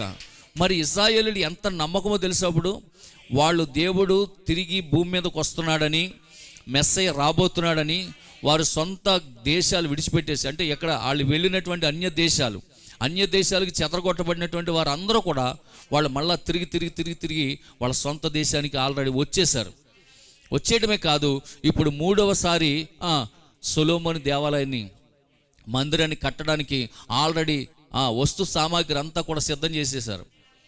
దానికి సంబంధించిన సామాగ్రి అంతా రెడీ అయిపోయింది, పర్మిషన్ కూడా వచ్చేసింది. హల్లెలూయా, దేవునికి స్తోత్రం కలుగును గాక. అంటే ఇప్పుడు మూడవ మందిరం కట్టబడడానికి సిద్ధంగా ఉంది. అది కట్టబడటం ప్రారంభం అయ్యిందా, మన ఎత్తబాటు జరుగుతుంది. హల్లెలూయా, దేవునికి స్తోత్రం కలుగును గాక. మీకు అర్థమవుతుందా పిల్లరా? అంటే మనం ఎంత దగ్గరలోకి మనం ఎత్తబాటులోకి ఉన్నామో చూడండి. మనం పైకి కొనిపోబడేటటువంటి సమయంలో మనం ఉన్నాం కనుక ఈ మాటల చేత మీరు ఒకరినొకరు పురుగొలుపుకుంటూ ఆత్మీయ జీవితంలో ఇంకా మీరు ముందుకు వెళ్ళాలని ప్రభుపేట మీకు మనవి చేస్తున్నాను. హల్లెలూయా. నిజంగా దేవుడు మనకిచ్చినటువంటి కృపను బట్టి ఈ చివరి కాల అంత్యకాల వర్తమానంలో ఉన్నటువంటి ఆ వర్తమాన వాక్యాలను ప్రతి దినము మనం ధ్యానం చేయడం ద్వారా మనకేం కలుగుతుందంటే విశ్వాసం.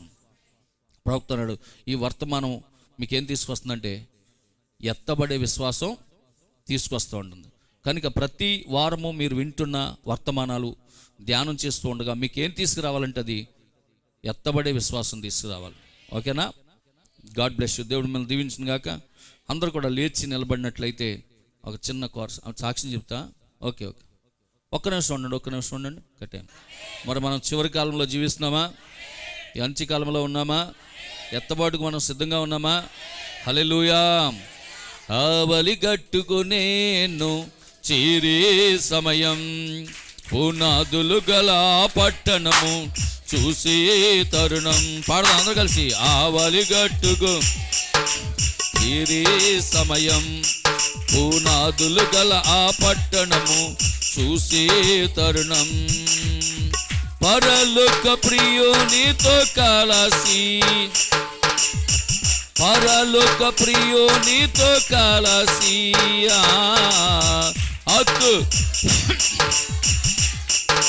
ప్రియుని కొనియాడే తరుణం, హత్తుకొని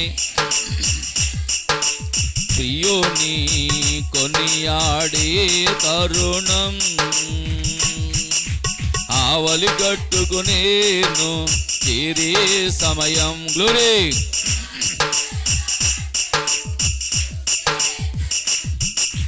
నా ప్రియులను నేను కలుసుకొందును. గ్లోరీ. సమాధాన సంధింతును. నా ప్రియులను నేను కలుసుకొందును. సమాధాన సంతోషంతో సంధింతును. గ్లోరీ.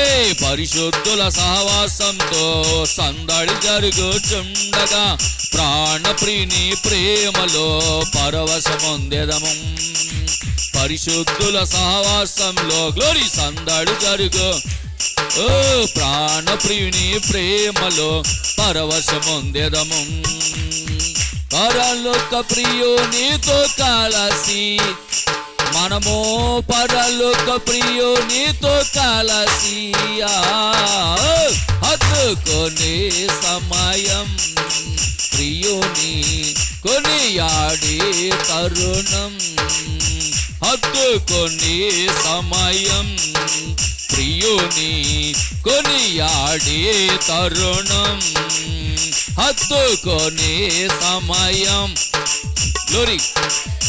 కొనియాడే తరుణం.